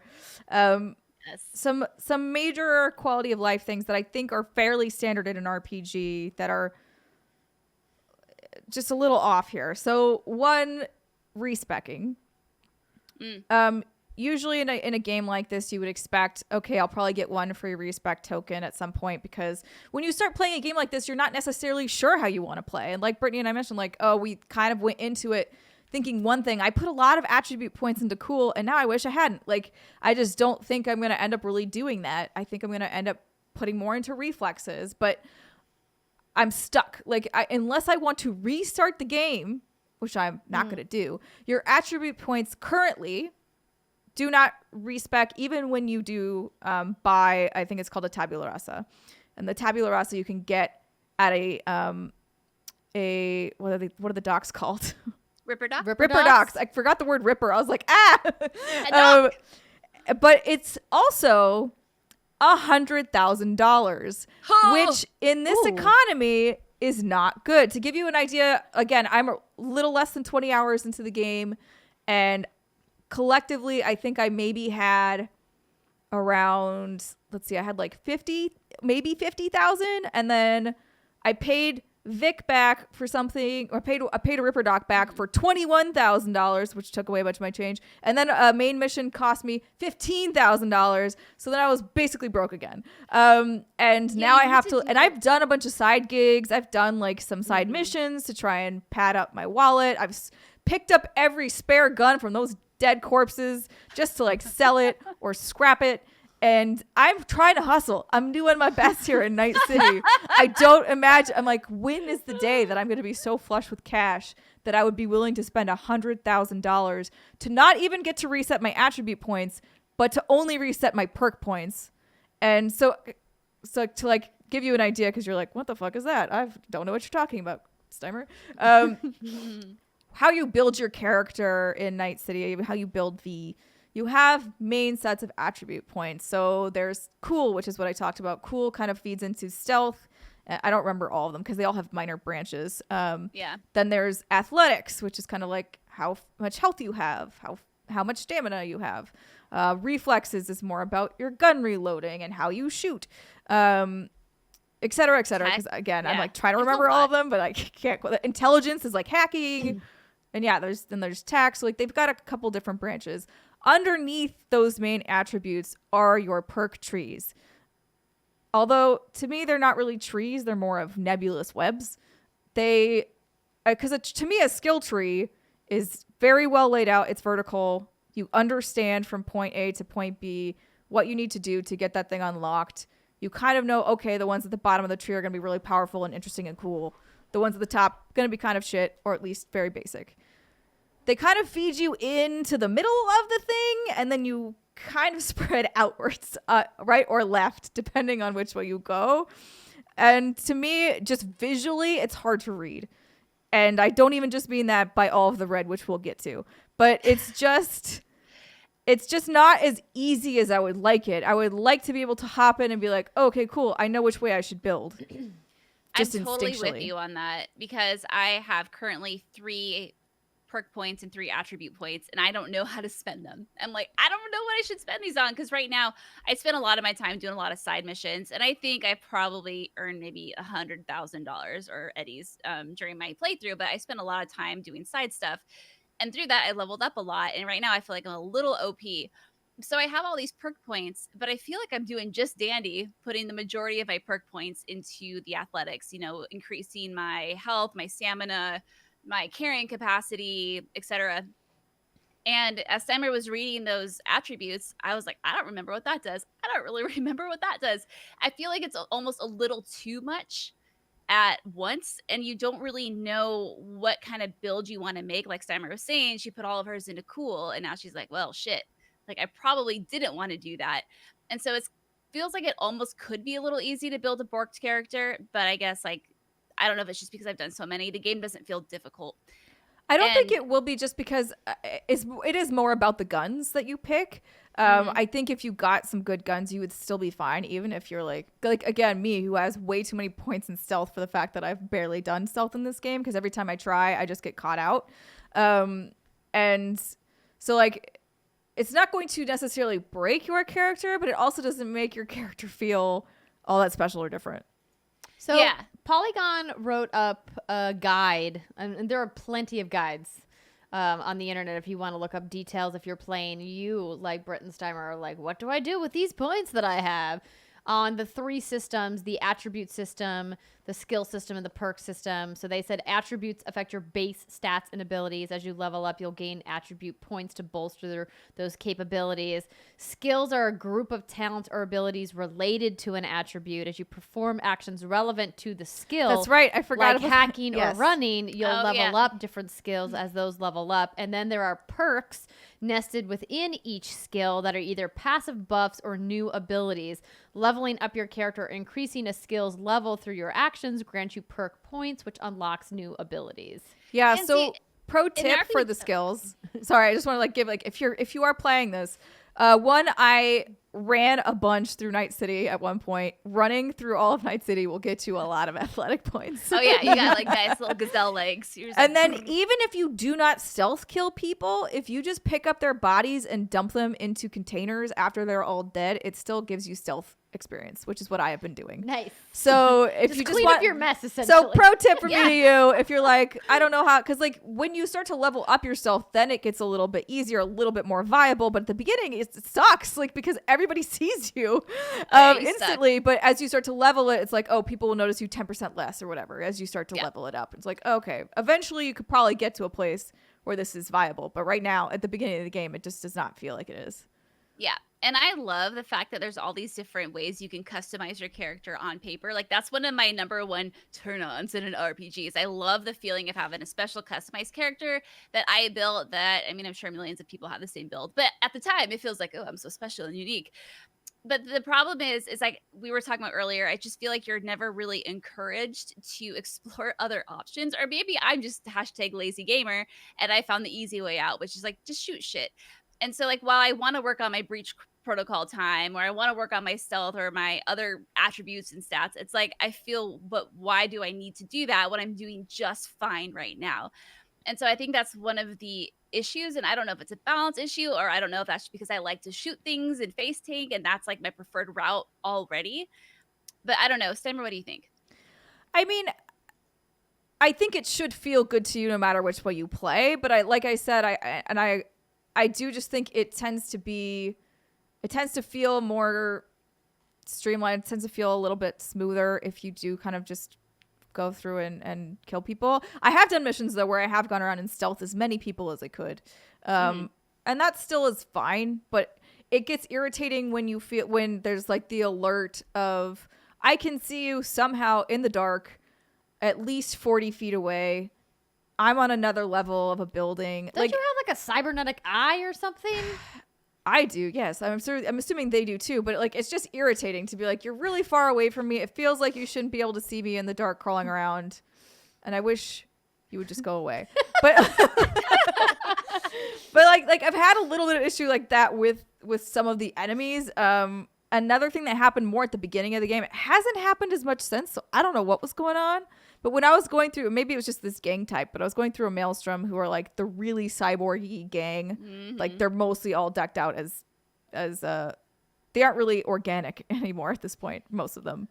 I was going through a mission with that, or a mission at their base, and I was getting hacked by people that were not even in the same room. Like, I don't even know where these people were. I couldn't see them. I had zero visual on enemies that were then hacking me and lighting me on fire. And it was really frustrating.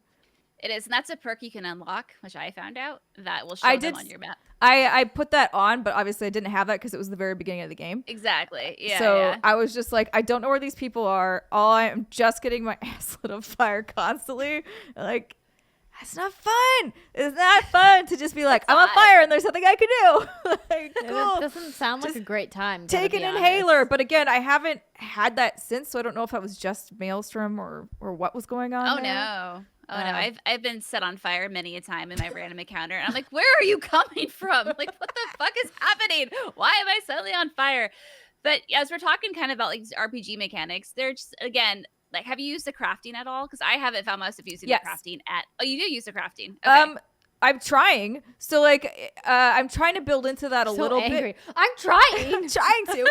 I have successfully upgraded some of the clothes that I liked because I didn't want to.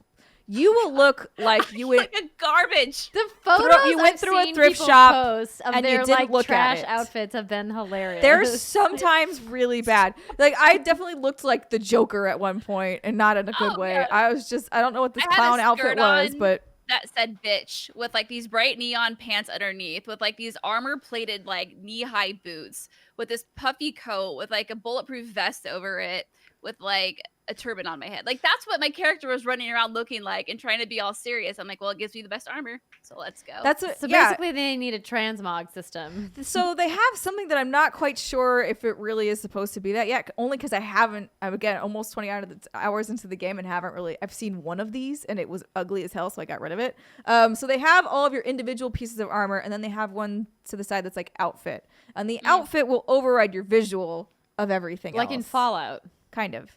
Fallout 4 did that, but I haven't. Fallout 76, excuse me, did that. I haven't seen any of them yet. I don't know where they are. I have one, and it was these god awful bandages, and I immediately scrapped it. I was like, no, this is not a cute look. We're not doing this. Do they have a cosmetic shop where you can buy stuff, or everything's in there game? are shops in the game. I have not been like to one nothing yet. you can buy with real world money. I don't think so. Not that I've seen, but I will tell you what there is not: a barbershop. So I hope you like your hair. Oh yes, that was the big thing I saw, that they were like, make sure you make the right choices when you do your creative character because there's no changing it. Not true. Yeah. I mean, sort of true. But so depending on what headset or headgear piece you put on, it will change your hair. So I have a bandana right now, and it changed my hair into a high braided pony. But your face you can't change. No, your face is your face. Your face. Like you give yourself weird eye makeup, you stuck with it. Here's the saving grace. This is a first person game for the most part. You're really not going to see your face that much. So I am that person who restarts multiple times in RPG like this. I didn't restart it at all because I was like, it doesn't matter. I think that's part of my disconnect as well with this game. I really do wish I could see V all of the time instead of just seeing her when I'm driving, basically, because it's really when I see her. Or if I want to see that, look down. And but you see, ran like, through Night City, which is why you haven't seen V, because you've been running everywhere. I was running everywhere because I hated the car. I hated the car so much. It was just, they give you basically a Buick. Can you buy a better car at some point? If I had any friggin' money. But everyone wants to sell you cars in this game, but it is funny because there are mirrors in the game where you can look at your reflection, and every time I do, I'm like, you look like ass. Yeah, you look like ass in your reflection. It's or not your clothes good. Don't appear. Or you like look what happened down, to me. too. I was just like, oh, there are my pubes. Well, okay. I Like, could have on your swore I face? put no, like I had pants on. Oh, and then like my pants just did not appear. You know, sometimes pants disappear sometimes. Who can say what happens there? In case you were wondering, yes, I went with the lightning bolt pubes. You're welcome. Oh, I didn't even go through those options, so I didn't see them. Timer, you missed the customizable pube hair? I did. Like the best part. I don't even remember what I picked. How can I find out? I guess I can take off all my clothes. Oh yeah, because when you change your clothes, it flashes through. Yeah, you can definitely get naked. You'll be fine. Definitely naked. But no, it's been interesting talking about this and reading and listening to what other people have to say about it.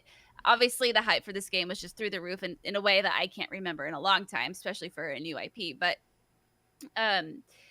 I completely just so I almost lost my train of thought.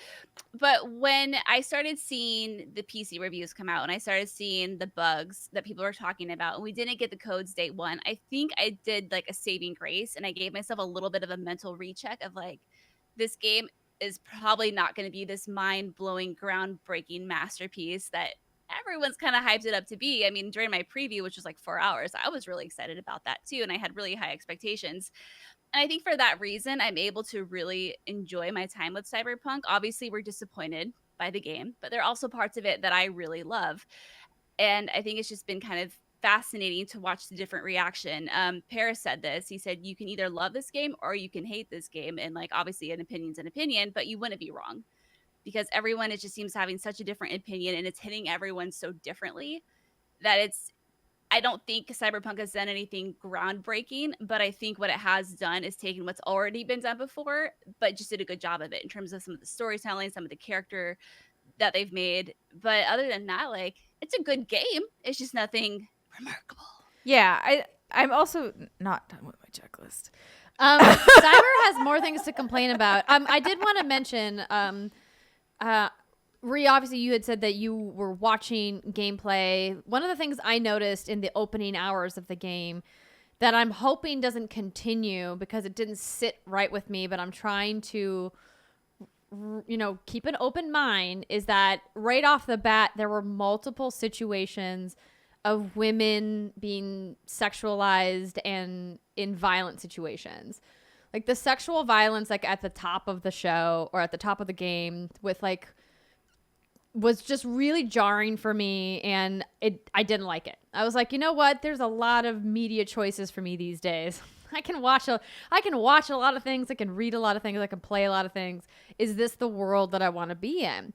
And what continued through me watching John play, because I have decided to wait until the PlayStation 5 version of the game is available to revisit Cyberpunk, is that the game is just dark, and it's dark intentionally. And I know that a lot of the cyberpunk genre overall is about dystopian futuristic settings, right? Like the Wikipedia article says a combination of low life and high tech. And so I know that when we're talking about these kind of like seedier underground portions of society, there's going to be violence, there's going to be dark themes, and I just don't know if I'm going to be able to stay in this world if even Brittany is saying, I don't connect with the character. I don't really like V as a person. And what John noticed was that he's like, I just feel like there's no dialogue choices for me to not be an asshole all the time. Yeah, that's what I was saying. And so that's something that I've noticed. Rhea, I don't know what you've observed from your watching of the opening hours of the game. Yeah, and for clarity, I've been watching Danny Pena from Gamer Tag Radio play. We live together. And I've watched about 30 hours, give or take. Oh, that's so a lot. I've seen a lot. Yeah. Yeah, I've seen a lot of the game, and I'm right there with you. I've said from the beginning, I don't think Cyberpunk is for me, the genre or the game. And it's because I have a very soft heart. I can't watch a lot of violence, especially sexual violence, and be okay. I'm not comfortable with a lot of the themes in the game. I'm not comfortable with a lot of the choices of representation in the game. So it's difficult for me to even get excited about trying it, which is why when I heard all of the reviews for the older console versions, and then I'll probably be playing on PS5 once the patch goes live, I'm still very hesitant, given the bugs, but also just given the base content. And if there isn't something else there for me, like if there isn't interesting guns, like, fun ways to min-max like in Borderlands, or if there aren't impactful dialogue choices that take me down completely different story paths, like in Until Dawn, for instance, like I don't know what in this game would actually be fun for me. So I probably won't enjoy it even if it's perfect. And that's without giving any spoilers, some of the things that I've seen both as a woman, as a Christian, like I'm not comfortable with. So honestly, I would say if people are hesitant about playing the game for the bugs, also make sure the content is appropriate for you, because I'm probably going to self-censor and nope out of this. I can definitely see that happening. Yeah, it's an intense game, and I appreciate that CDPR has at least been transparent about that this is a very mature game and that it's meant for adults. Their games always have had very mature themes, but I think I'm just at a point now with media in general where I'm like, I'm just tired of the lack of creativity. I'm like, really? I'm going to open the game by carrying a naked woman out of a bathtub where her nipples are like in the eye line of my character. Really? We're doing that again. It's like, that's the choice you made. And like, I know that that's a small gripe, and that there's, as Steimer has mentioned, she has a list of more gripes about the game.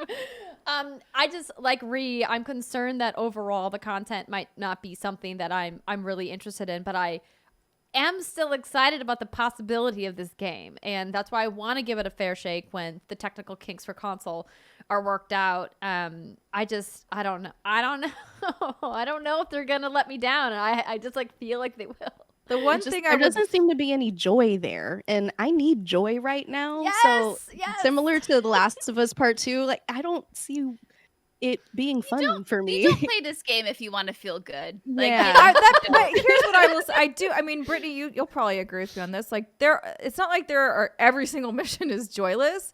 I have really enjoyed some of the characters that I've run across. And I've really enjoyed some of the side missions that have sprung off of the main missions. It's been kind of fun to reconnect with the characters from the main missions in different ways. And then there's like, I won't say what the mission is, but there's a GLaDOS reference in a mission that's really funny and like interesting. So like there are bits and elements of it. It's just not the main focus of the game. So I will agree with that. Like if you are somebody who's like, I'm a little sensitive to media, or like I'm just not in the headspace right now, do know that this obviously is a very hyper violent game. Ooh, and the guns. Okay, my favorite guns, Ree. I'm sure you've probably seen them already, but the auto targeting guns are so fun when you just like shoot from behind cover and you see your bullets fly over cover and hit them. You just feel like the biggest badass in the world. You're like, why wouldn't everybody have this gun? I can murder you from over here. Sniper, no problem. Pew! Like you just get them. It's amazing. So like there are definitely another gun that like sang a bit of a Rihanna song or something. I haven't found that one yet, but yes, that is a gun in the game as well. Yeah, I think John, coming from his harmonics background, working in Rock Band and Dance Central and music licensing, was like, wow. So they really went there and paid for that. License a Rihanna song in the game. Okay, that's a choice. Amazing. They did it. So there are definitely like bits and elements of more lightheartedness. And like I said, there were some moments where like I paid some people to go to a better doctor. I was like, please leave here. You don't want to go to the stripper doc. And I technically like, it was $900 that I could have saved, but I was like, I want to be as nice as I can. And so I'm going to make this choice and just go with it. And then there have been like other moments where I thought I was being nice and then I actually like was not, and that was an oops. Yeah. But I'm gonna try and quickly run through some of the other ones because I don't want to get too lost up on it. Through badass The map. stuff. I mean, again, we need to talk about the map and how it also makes your eyes want to bleed. Too much red on the map. It's not even just the red; it's the shade of red. It is assaulting to the eyes, and it also just has so much stuff on it that you can't really filter. It makes it very confusing to figure out how to focus and like what you want to do. So I would like to go through and find one of the collectibles are tarot cards. Would love to be able to just filter everything away and look for just where those are, but I can't really do that. I don't know if that's an option on PC or not. It feels like at least you could mod it to do it. Another thing, auto drive. I wish to God auto drive was a thing, but like I said, until I got a motorcycle and they were like, here's this car. I was like, I want nothing to do with this car. This car is clunky and is really hard to drive and I don't like it. So I ran as much as I could through Night City, leveling up my athletics. You know what's so weird is I could have sworn during my preview session that I was told that there was auto drive. But there's not, right? Like, but there's, yeah, I haven't found any. And I thought it was maybe because my stupid janky ass car in the beginning was just like old and dumb. But now I wonder if they disabled it because it was like causing bugs. Maybe. Yeah, because I remember thinking like this makes sense because Roach had like an auto gallop, and so like that's a mechanic they put in their games. But yeah, I guess it's not in here. Maybe it will be in one of the large patches that they've mentioned for January or February. It's possible. Yeah, I don't I'm know hoping if so. My wires Again, these are like this is like my wish list.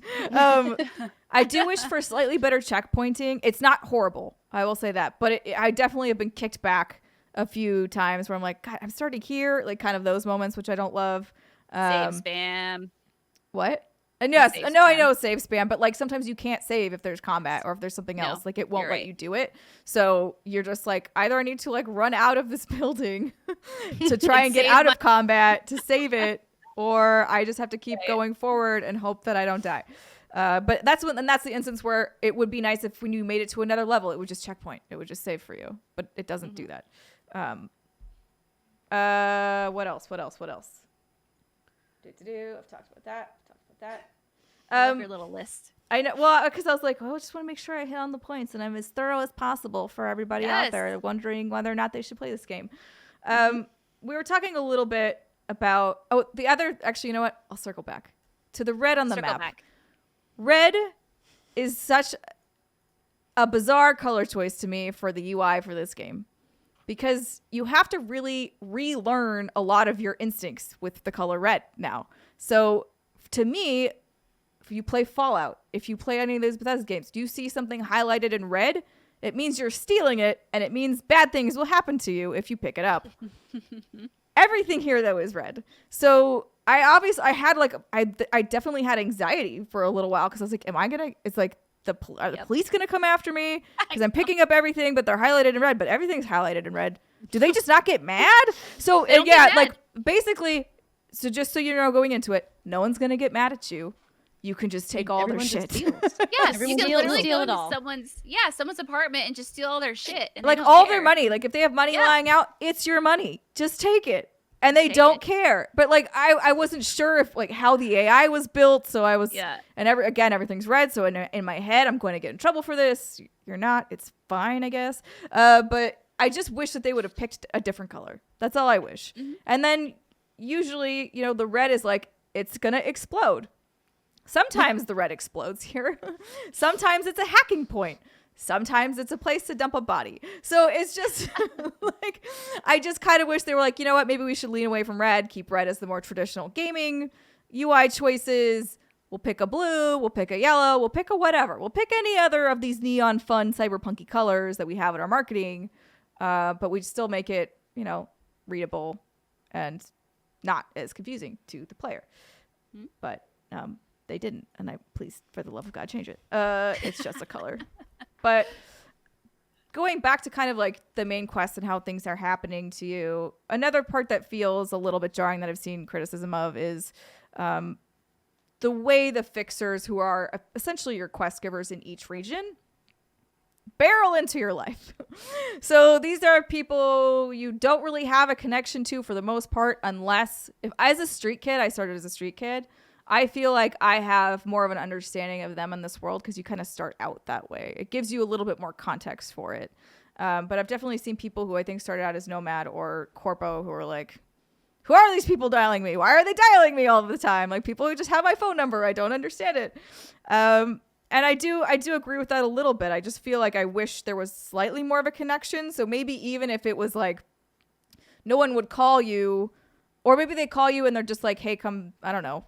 Whatever, go seek me out so I can have a real conversation with you. Have an initial meeting first. Yes. Yeah, I agree with that. Yeah, because you do get people who call you, and the conversations they do have, it's very evident that there is a working relationship there for the most part. Yes. Like there's history there, but you, the character, like aren't privy to what happened during like when they met. And so it's kind of this weird thing. You go into an area and it's like, hey, you looking for some jobs? I can hook you up for her. And then all these jobs pop up and you're like, okay. And you're like, neat, some of these will kill me because they're really high level and I'm not. That happened to me where I did like one mission and it was super fine. And then the next one, I just got one shot, which also is a thing that can happen in this game. You can absolutely be one shot. It's not fun. The other element that I really want to talk about is Johnny Silverhand because he's in all of the marketing. He's Keanu Reeves. It's the one big element of this game that I think people are excited about. I think people were really excited. Like everyone loves Keanu Reeves. Everybody loves the idea of him being in here and like you kind of having a special relationship with him. Obviously, we're not going to go into story spoilers here, but I do wonder if this character would have worked if it was not Keanu. I don't think it would have personally. I don't think the way it's written would have landed. I think that the character, actually, I honestly wonder if the character having a likeness that was not Keanu would have even worked, even if it had still been his voice. Because I feel like you as the player just know it's Keanu Reeves and are pretty much down with anything he's saying because you want to be friends with Keanu Reeves in a weird way. But if it hadn't looked like him and it was just his voice, I don't even know if you would notice that it was him. He's like not a good dude, right? He's in the game. In the game, yeah, obviously correct. Keanu. No, real life Keanu Bay. Yes. In-game Johnny Silverhand douche. Johnny Silverhand, I don't consider this a story spoiler because it's just kind of the character, but is considered and described as a terrorist in a lot of conversations. So that is an element where, and the way he speaks, whatever, he really is just against corporations. I mean, he calls sex workers whores, so he's not a good dude. There's really not anybody that's quote unquote good in Cyberpunk. There are just some people who are more interesting or fun in a bad way, I would say. Yeah, it's a darkness, not like Tilu 2, which is like really fucking deep. It's just Yeah. this is just not a happy town. Like there's lots of violence, lots of like drug use, lots of like sex, which like is not a bad thing, but you combine all those, you can see like where the theme of it is going. It's very And seedy. yeah, and Johnny Silverhand, I'm still on the fence. Like, love me some Keanu Reeves, but he, as a character, I'm still like on the fence with him, and I think it's because I got off to a really weird first interaction with him. So, again, like I'm not spoiling anything, but like when you first are introduced to Keanu, it's like, or excuse me, Johnny Silverhand, it's like, See, "Oh, right? what Yeah, the I always fuck?" call him Keanu too. It's I like, know, I'm like, yes, shit, technically no, he no. has a different No. character name, but really it's Keanu Reeves. Man was the Silverhand. It's like this really like rough start where you guys like first meet. And then you're immediately given a mission where you want to go into the garage and get your car.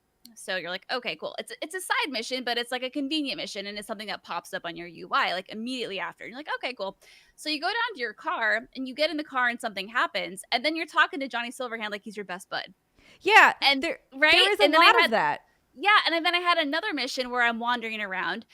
And then they're just having banter like they're good buddies. And I'm like, this is really weird. Where'd this come from? And again, going back to the conversation of polish, like these missions should have not been available until you proceed with the main storyline with Johnny Silverhand. You kind of get to know him a little bit more because it seemed really weird. Like we played enough games where we know, like, okay, clearly this is just a weird pacing narrative issue that they didn't like probably think about or get around to patching at the time. Whatever they're going to do with it. But still, like, I had an impression of him as he's the biggest freaking asshole in the world, but then V is talking to him 10 seconds later, like as if they're good friends. And it was really weird. I also would say that's not the only instance I felt that way about. I do feel like characters in Cyberpunk can tend to flip-flop pretty hard on you in terms of their motivation, in terms of their attitudes toward you. And it like sometimes it feels a little whiplashy. We're like, whoa, what? And Johnny Silverhand, that was definitely one of those moments with him where I was like, wait, I'm sorry. Are we chill now? Like, what's happening here, bro? Well, ladies, I do have to interject because we have been talking about Cyberpunk for quite a long time. I mean, that's basically the end. What's going to be? That's the last. Well, of my it definitely notes too, won't so. be the end, though, right? No, Because but you're gonna play more. Britt's gonna play some more. Rhea and I are gonna play eventually. But I think that people are also just kind of starting their journey on Cyberpunk as well, and we do have another game we want to get to. But do you have any like one parting thought about Cyberpunk, knowing that we will revisit this discussion? Yeah, I think it's actually a great game. I think there's a lot of issues with it, but I don't think it's a terrible game. I don't think it's a bad game. I'm personally loving my time with it. I'm excited to go back in. I'm enjoying spending time in Night City. I think, because of all the hype and everything that was leading up to this launch, like we have to be critical of it and we have to say like, it was botched and this should have been handled better. But overall, like, yeah, it's a really fun game. I really like it. yeah, may not be the one that was promised, but yeah, there you go.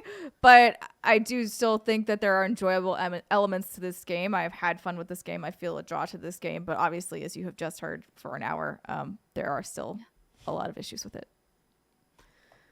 Okay, well, we won't dwell on those issues anymore today. I do want to hear from you, Riana, about your time in Immortals Fenyx Rising and a game that I'm so happy you're playing, Tetris Effect Connected. So which one would you like to talk about first? I'll talk about Immortals first, and I will try to keep it brief because I know we're going long on today's episode, but I spoke before about just looking for joy in games right now just because of where things are with the world and my personal life and family. And so Immortals is the perfect laying in bed, playing my Switch like before I go to sleep game because like it gives me it like people are comparing it to, the Breath of the Wilds of the world. Like it has enough stuff to go look at and go do, but it doesn't feel overwhelming because I definitely get like side quest fatigue and like overwhelmed with the number of things on the map to check off in games like an Assassin's Creed sometimes. But Immortals like hits that sweet spot where I feel like, okay, if I go do this, then I'll get a little upgrade point, or I can just go find this little piece of ambrosia and then I can get a little bit more health bars, and it feels attainable. I can set very short paced goals for myself, which is important for my self-esteem and my self-efficacy. And it also has cute little outfits. The dialogue is really hilarious to me. It's very corny, and I like that. And I'm also playing it in Spanish with English captions, so it's helping me to learn and like get acclimatized to Oh, hearing Spanish more often. nice. Thanks. And yeah, I don't know. I'm just really enjoying my time with it. It's like a perfect little bite-sized game for me to pick up and put down. The controls are a little bit different than what I'm used to because I do use the bumpers to attack rather than a trigger or even like a B for like a slash. So like I do have to kind of adjust for a little bit if I play Destiny for too long before I switch over. But I've really been enjoying Immortals, so I would just highly recommend on the Switch. The text is a little tiny, but if you're not really reading it, then I would say it's A+. So yeah. Yeah, I had a great time Excellent. with it. Yeah, that's on my to-do list to go back to when I'm out of the Assassin's Creed Valhalla hole that I am very snugly in right now, approaching hour 70 Yeah. of Valhalla. So I don't need to revisit it. I still love this game. I love this game with each passing hour. It's just beautiful. It's gorgeous. I love it. I love that the team at Ubisoft that worked on Assassin's Creed is also working on Immortals. So I'm excited to check it out. But Tetris Effect Connected. You talking about this game makes me want to boot up my PSVR and play this Yes. again because it's just such a beautiful, like, inspirational game. So tell me Absolutely. about the connected part. Okay, so the quick aside about just the Tetris Effect side. It's a fucking great game. And if you like Tetris, if you like music, if you like puzzles, if you like happiness, if you like light, play Like Tetris happiness. Effect. In life. It's great. Tetris is an evergreen game, and this is an amazing version of it. I actually got my mom hooked on it over Thanksgiving break. she Aw. downloaded it on her laptop, and now she plays with her controller on her laptop all the Aw. time. It's very cute. Cute. Awesome. Yeah, but the connected part. So there are many different things that the connected brings to Tetris Effect, and a lot of it is cooperative, which is fun. You can battle either 3 versus or 3 versus an AI boss, and do different challenges where you're just trying to beat the lines and send lines to the boss or to the one person playing against the 3 of you, or if you are the one asshole playing against people, try to beat them. But the best part about Tetris Effect Connected is the leaderboards and trying to beat your friend's scores. And we all know how that feels, right? Like when you try to like get a little bit faster than your friend's time so you can put your 3 literal initials above theirs on the leaderboards. Everybody sees that you're better than them. It brings back that feeling of like being in an arcade and like marking your territory. And Wait, so I've been going which platform are you playing this on? I'm playing this on Xbox primarily. So you're saying I have to buy it on Xbox so I can go after you in the leaderboards. Got it. I mean, you're welcome to come at me. I've been Come putting at in me. time. I've put time in, but it's been wonderful. Like I've been going back and forth with both Danny and his brother, and the 3 of us have been constantly one-upping one another on the leaderboards. And the word connected is so perfect. I feel so connected to my mom, to my new like extended family, and to all of the people who I'm playing against on my friends list, because like I'm constantly seeing them put in time and progress and get a little bit better. And I love that like the final like result of all of this is that we're all just really good at Tetris, and then we can go in and play against the boss and we're like beastly as a team. And it's just such a great feeling to like play Tetris, but then to also play it with my friends when I can't do anything with my friends right now. And I don't know, this game is just really special and it hit at the right time. It's very much like an Animal Crossing moment where it's like right game, right time for me. So Aw. highly recommend. And it's on Game Pass, I believe. Oh, Pretty sure. let me double Nice. check that. Tetris Sounds wholesome. Effect. Especially Very after Game that wholesome. Cyberpunk Pass. talk, man. Yes, it is included I mean, there's with a lot of Xbox cursing Game that Pass. happens. I So mean, good. I was Love it. smiling the whole time listening to you talk about how much fun you're having playing this game. And I think that's what's great about a game like Tetris and why it continues to be one of the greatest games of all time. And true story, the game that if I was stranded on a desert island and I could only have one video game, we've talked about that, would be Tetris would be the game that I would bring. Because Would it now be Tetris Connected? I mean, Tetris Effect. yes, because then I could actually 'Cause be then you could connected to feel people in the like- outside world. I'd be like, send help Yeah. and snacks. And snacks. But I just love that the basis of Tetris is so universal and that almost everybody in the world knows what Tetris is and has played Tetris at least once in their life, right? Like it's just like that ubiquitous as a puzzle. Not alone, not even just a video game, but just the idea of like matching those puzzle pieces together feels like something that's so approachable. So I love that you're playing, and now I want to play. Yeah. And I didn't even get into like the Tetris effectness of it, which is like the music is amazing, especially the if you have like, soundtrack. the headphones on. So good. And you're in VR. Like, it's emotional. Like, it's really, really good. Like, it's a fantastic game. Yeah, the effects, A+. it's wonderful. If you missed Tetris Effect when it first came out, now is a great time to pick it up, particularly if you have Xbox Game Pass. And I think that's going to do it for our hands-on segment. Woof, that was a big one. Thanks for hanging out with us, everybody. When we come back, we're going to have a fun discussion. That is our Patreon-produced segment. This is going to be an interesting one. What stories have you not seen told through the medium of video games that you'd love to see tackled? Well, we're going to tackle that in just a minute.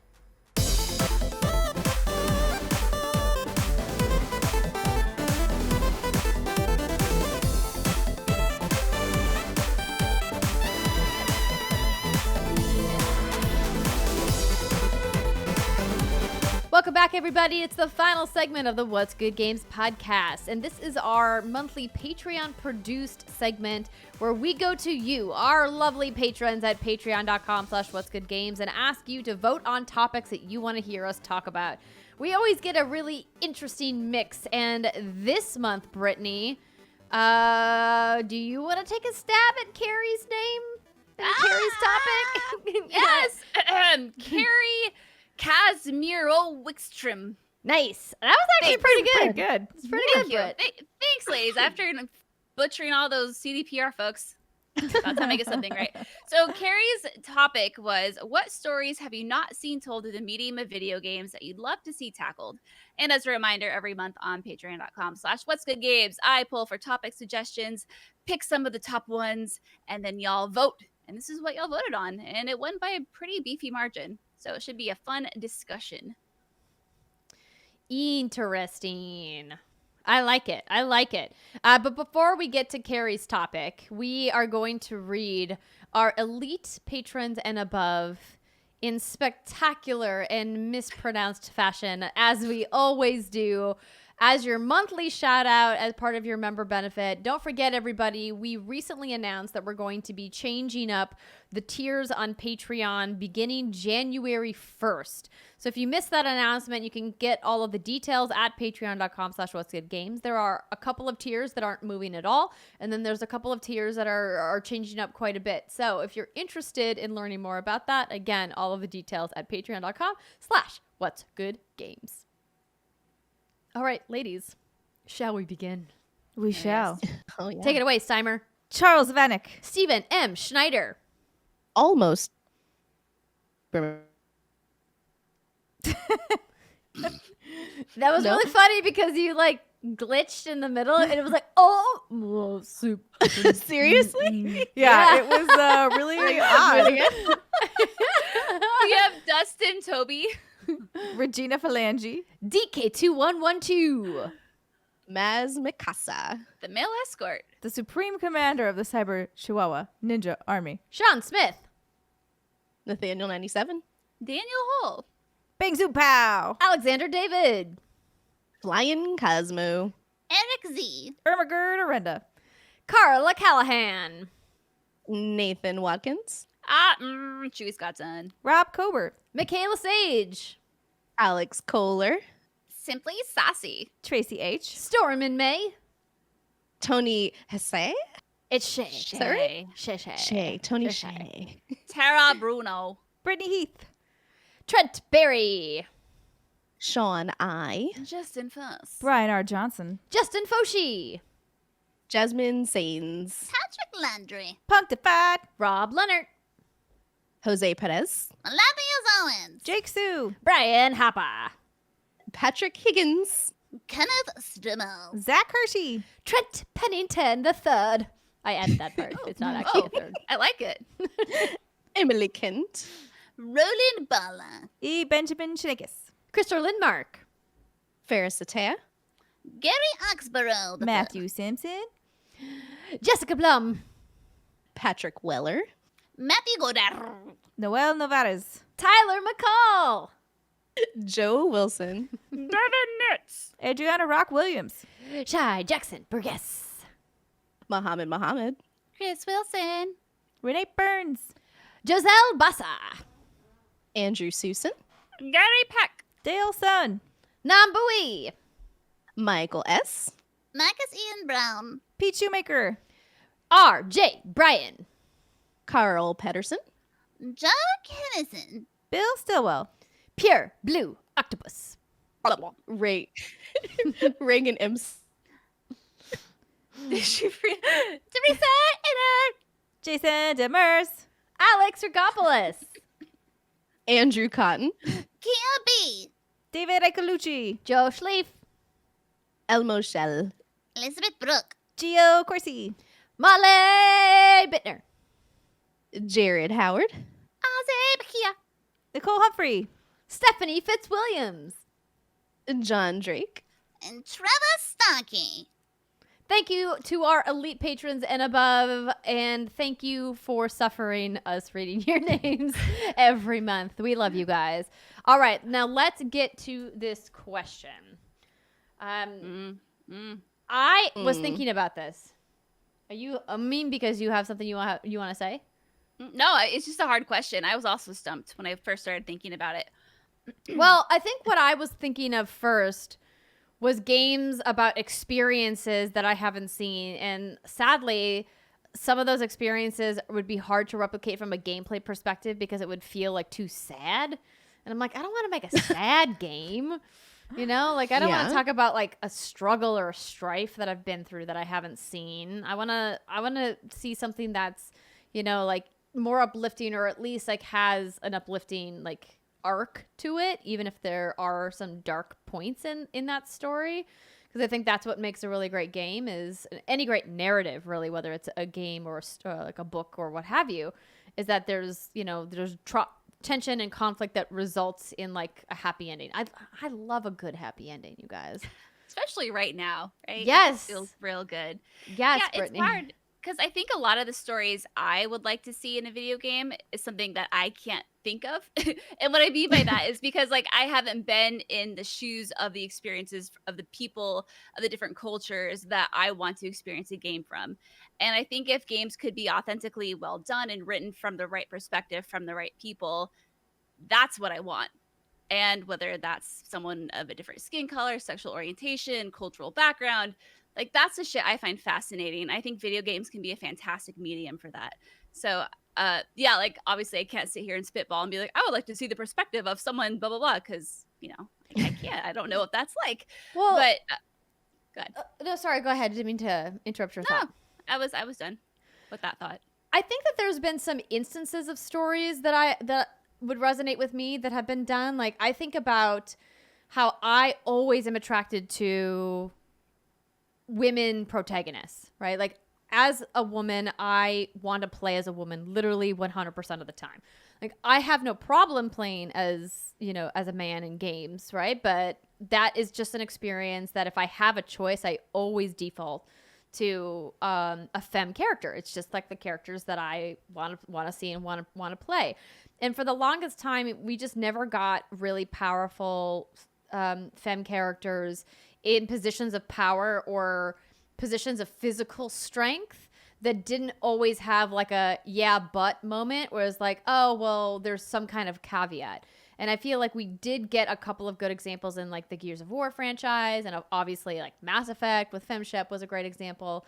And so I was like, well, those stories have been told, so that doesn't really count. So how would I take that desire to incorporate that into Andrea's game story, but also mix in something else for my life? And I was like, has there been a story about a heterosexual child from a homosexual set of parents, which is my situation, right?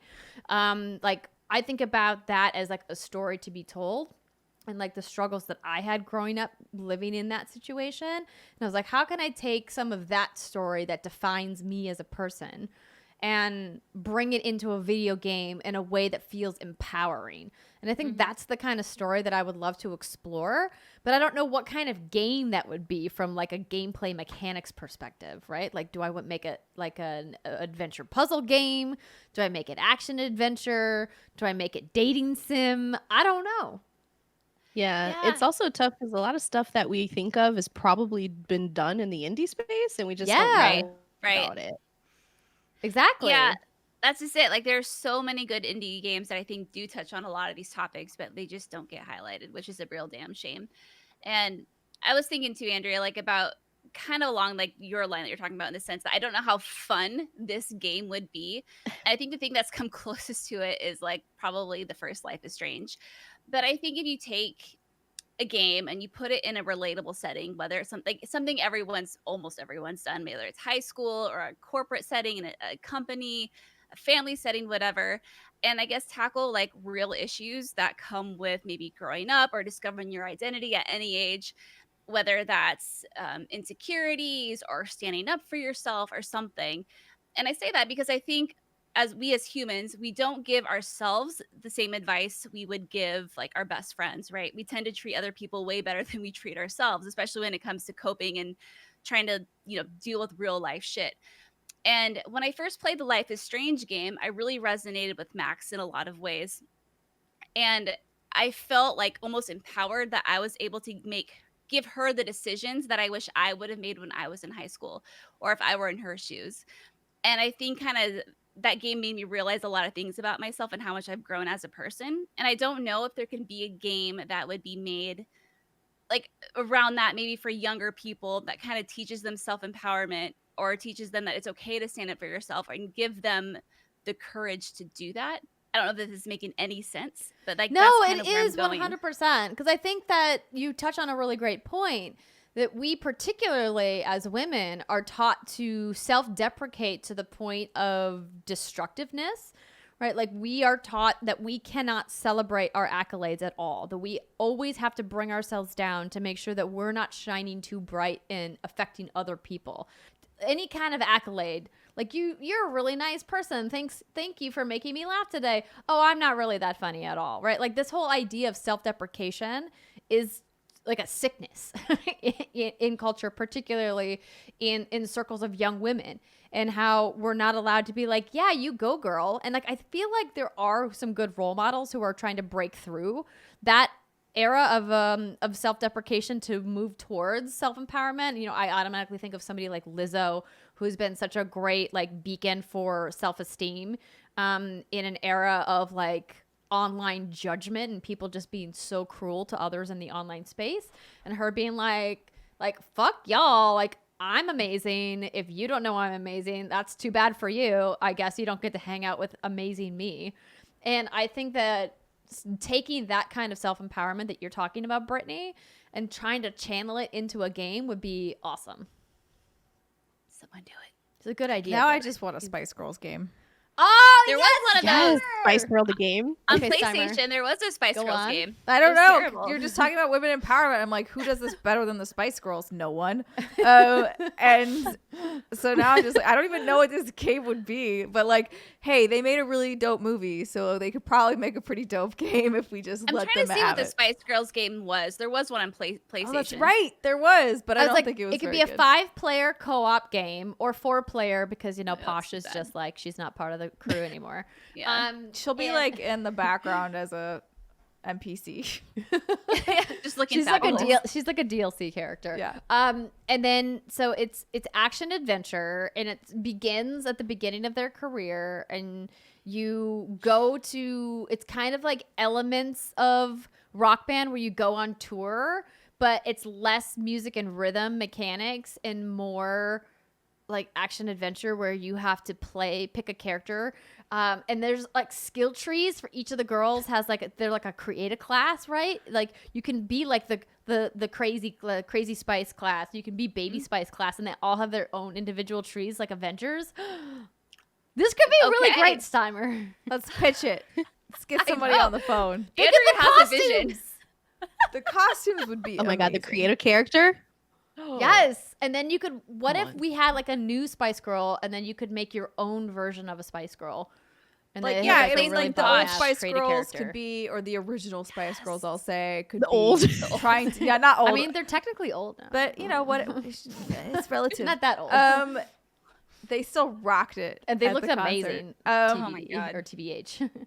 But like, it could be more of a mentorship for the new era of Spice Girl. So you could have more of a like a character Ooh, like X-Men First customization. Class, but Spice Girls First Yes, Class kind yes. of thing. Spice Girls First Spice Class. Girls first class. Ship it. Done. Nailed it. I like this idea a lot. Because that way anybody could be a Spice Girl. Yeah. And anybody, like, as we saw in the concert, that doesn't necessarily mean you need to be a girl or classified as a stereotypical girl. Could be anything. That was a big thing that they really pushed when we saw them in Manchester last year, was that their acceptance of embracing the idea that any gender can be part of like the Girl Spice power. world. Yeah. Love that. Yeah, it was really, really great. Ooh, good idea, Steiner.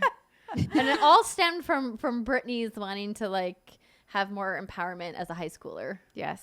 Because Yeah. that's what I had in high school, what I felt like I had. Like, I had Spice Girls. And they were the ones to, like, usher me through a little bit of the rough chuckles puberty times. Dude, it's the worst. But times. yeah, I mean, a lot of the video games I played then weren't that, right? They were all stories about, well, they were either about animals or because, like, honestly, could we just reboot the dogs and cats series? I'm sure it'd be Oh, boring yes, as I'm all right there hell with you. at this point, but I do think it was really Yes. fun. I would Wait, love so that. for those like myself who didn't So- play the original, could you explain? Dogs with a Z and cats with a Z was a Ubisoft Yes. joint. Or pets with a Z. If you got both, was basically it's really stupid. That's why I'm like trying to not to laugh as I explain it. Your desktop screen becomes a playroom, and you have virtual animals that run around in there. And like you can adopt up, I think it's only like 2. You can have 2 pets in there at a time. But you can breed the pets to make new different types. And like basically it's a genealogy game for animals is essentially what it is. If you want to get really into it like me and my sister did, you can learn hex coding and you can like change the color of the animals and then breed them, and then some really crazy shit happens.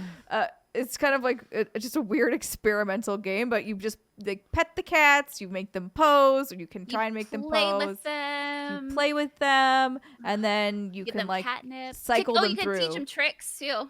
You can would teach shake them the tricks. little- Yeah, you have little yeah, they treats do and little flips. toys. Oh.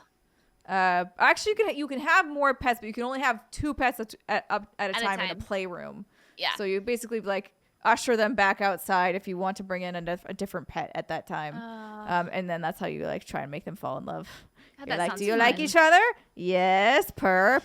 And Okay. they would purr, and then that's when you know. Animal It was And then on. you were like, oh, it's on. And then it'd be like, do-do-do-do. Little heart comes up. So you're like an animal matchmaker? Is that what's happening here? Yeah, because you want to Yeah, breed your yeah. pets. You want to get new types that you want to see what their babies look like. Sometimes they're real ugly, but that's Sometimes okay. they're sometimes they're Yeah. you know something that a mother could love. That's it. Yeah, that's about it. Anywho, Sorry for the tangent. That was really nothing to do with stories being told, but I do kind of miss straight up like genealogy experiment games. Interesting. Dream. Bree, any Got- stories that you want to see told that you haven't seen told through video games? Uh-oh, No. she froze. she At looks so least I gave happy, myself though. a good edit point. Aw. Oh, you're Wait, back. can you you're hear me back. now? Yes. I was just saying, it's hard because, like, as Brittany was saying, there's a lot of stories that I would love to hear, but I don't think I could tell. And again, pretty much anything I can think of has probably been done in the indie space, so I just have to go looking for it. But I imagine a lot of these things would take a form of a Life is Strange type game, or like a Tell Me Why, or like even like a Catherine, where like there is a normal life kind of interaction, and then you have like a zany version of what just happened and what went down, and you try to puzzle your way through it, and some kind of surrealist example of what it feels like to go through life situations that we go through. But yeah, I can't no like what life experiences are out there. Like, it's endless. It's hard to list them. Yeah, I think that's why one of the things that's really important about game development at this point is making sure there are diverse teams and making sure that you have those perspectives and those viewpoints, because that is how you get more interesting games. And I do think we're even starting to slowly see that change. Obviously, as both Rhea and Britt and you have mentioned, it is developing in an indie space for sure, but having some of those games finally start to break through into the more mainstream discussions has been really exciting for me, because you don't necessarily get to see those a lot. And they do offer you something different, and it's not something that I could make or that a lot of AAA developers could necessarily make, because those teams are so big that they don't necessarily have not everybody has an equal contribution into like what the main creative ends up being. So that's why it's really exciting to see smaller, really diverse teams doing interesting stuff in the space, because that's really the only way you're going to get it for now. But I think as we start to slowly change things from the inside, that's when you will get, again, just like things that you wouldn't necessarily, like stuff you wouldn't get even 6-7 years ago. Yeah. I think one of the things that you and I talked a lot about this year, a storyteller who is doing some amazing work in TV and films, is Jordan Peele. And I think about the kind of stories that he tells and how I would love to see he'd be great at making him get a hold of a AAA studio with a budget and do something at the scale of which he did Get Out? Lovecraft Country? Or Lovecraft Country. I'm like, I don't know. I'm just like, Get Out, it would be an interesting game if they did it in the style of like a Supermassive or like an Until Dawn style. That could be like that's what I was that thinking. Could be really cool. But I was thinking of Lovecraft Country because I think like the possibilities for video games there, like told with his eye for storytelling and his direction, I think would be a freaking masterpiece and would crush at sales projections and would be like a super popular game if the right studio was behind it with him leading the creative vision, because I'm pretty confident in saying he hasn't made a video game before that we know of yeah. But obviously, as people like Guillermo del Toro have spoken about, making a video game is much harder than making a film or making television. And so I don't know if he would even be interested in doing a project like that. He might be like, you know what? Nope. I'm good. We would definitely benefit though, because I mean, games like the best tool for empathy and teaching life experiences. So I'd play it. Even if it's scary, I would play it. Yeah, dude. Oh, God. Lovecraft Country would make such an amazing video game, though. Can you imagine playing Jesse's character like as like a protagonist? She'd be such a badass. I don't know who that is. You should watch it. It's really good. Yeah. Have you? Oh, you haven't seen it? No. Oh, it's real That's good. why I said Get Out, because I just haven't seen Lovecraft. I'm like, I'll watch it again with you. I've watched it twice now. All the way through. I think it is the spook. Is it not? It's not. No, it's more thriller. It's more thriller than scary. There's a couple of like tense moments. Britt, have you not seen it either? Of course she hasn't. This is not. She doesn't like spend her time. I know that you're seeking not out a TV media like watcher, but this is so much more in your vein of liking supernatural and scary movies. And each episode is like its own little individual movie that I think that you would. Is it like a Black Mirror sort of style? Yeah. See, that's more tolerable. I can handle that. I've seen a lot of cool looking shit on Netflix. Like that looks spooky as hell, and I'm into it. And then it's like 13 episodes. I'm like, nah, dog, ain't gonna happen. Yeah, But I mean there are 10 episodes or something, but each one is so well done that like I feel like you would really enjoy them. They're just so good. Well, maybe Miss Judge Judith Scheindlin will have to go on hold then. We'll see. I'm just saying. Would you not want a Judge Judy game, Brittany? Oh, that would be fun. Well, that's not Ace Attorney. That's different. But it could be in a style like a spin-off of an Ace Attorney. You know, that could be kind of fun, actually. Yeah, just like look through the lies and bullshit of dumb people and call them stupid all day. Like I could get behind that. That could be pretty fun. Like a straight narrative adventure where you're like deciding people's fates and handing out punishments. Or even if it's like sort of a management sim / you know, you getting to role play a little bit as her, but like you're kind of running the business of Judge Judy. Oh my God, Steimer, you nailed it. You get to like listen to the arguments from the plaintiffs. Yeah. Yeah. and then like ask them questions and catch them in lies, and then like call their employers and yell at them and threaten to hold their appearance she calls their bonuses. employers. Oh, she does sometimes. Oh yeah, Really? she goes back in her little Judy Seriously? cave in her cute little black robe, and she's like, "Is this Mr. Johnson?" I can't do her accent. I don't know what New York accents are. That was not it. Anyway, and then she gets her answers. Oh yeah. Thank you, Sam, And I then like Bird it. is there. Yeah. Oh yeah, Bird is there, and he does crossword puzzles all day while she does all of the interior. Oh, it's So brilliant. the He does- crossword puzzles are the mini game of this game, where you just Okay. click Oh, there over you to go. Bird, and then it's like you do just a quick crossword puzzle while the rest of the stuff is happening. If you need like a pause in a moment to think out what the plaintiff or whatever just said. Every good game has a mini game. yeah, right. Oh, perfect. I think we have some gold here between like the Lovecraft Country game, the Spice World Spice First World. Class, Spice World First Class. and Judge Judy's game. I feel like we'd have to start it on mobile because that's like her primary audience, right? Oh, that would be Yeah, true. terrible. And That'd then be they could port it to consoles, port it to Switch. And then we'll be big as Fortnite and still in all of the modes. Oh my God, can you imagine Fortnite trying to rip off Judge Judy mode? Oh my Yes, god! I can. Wait, Yes. why is Judge Judy not in Fortnite? Why is she not the next announced character? Epic! Oh my Listen, God. get your shit together. Can you imagine running around as Judge Judy? So good. It would Nothing be- surprises me with Fortnite anymore. And there could be like a Incredible. really fun like RGB costume. RBG. I Ooh. always mix Yeah. up those letters. RBG. She could be like an epic costume, like a legendary or something that you can like Yes. unlock. Oh That'd my be great. god. Where you get like the special collar And she has- that she has. And she has her gavel as her pick.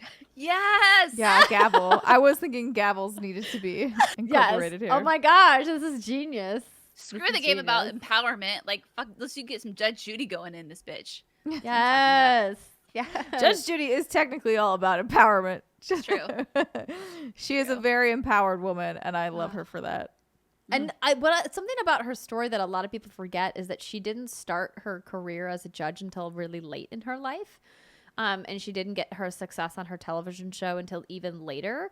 And I think a lot of us sometimes question our decisions on careers and did I choose the right path? And even with schooling and education, like I made a mistake. Now I want to do something else. And I think like she's just such a great like shining beacon of, hey, you can start over and still have crazy success and be the #1 daytime television show for like what 20 freaking years running or something crazy. I don't know. It's amazing.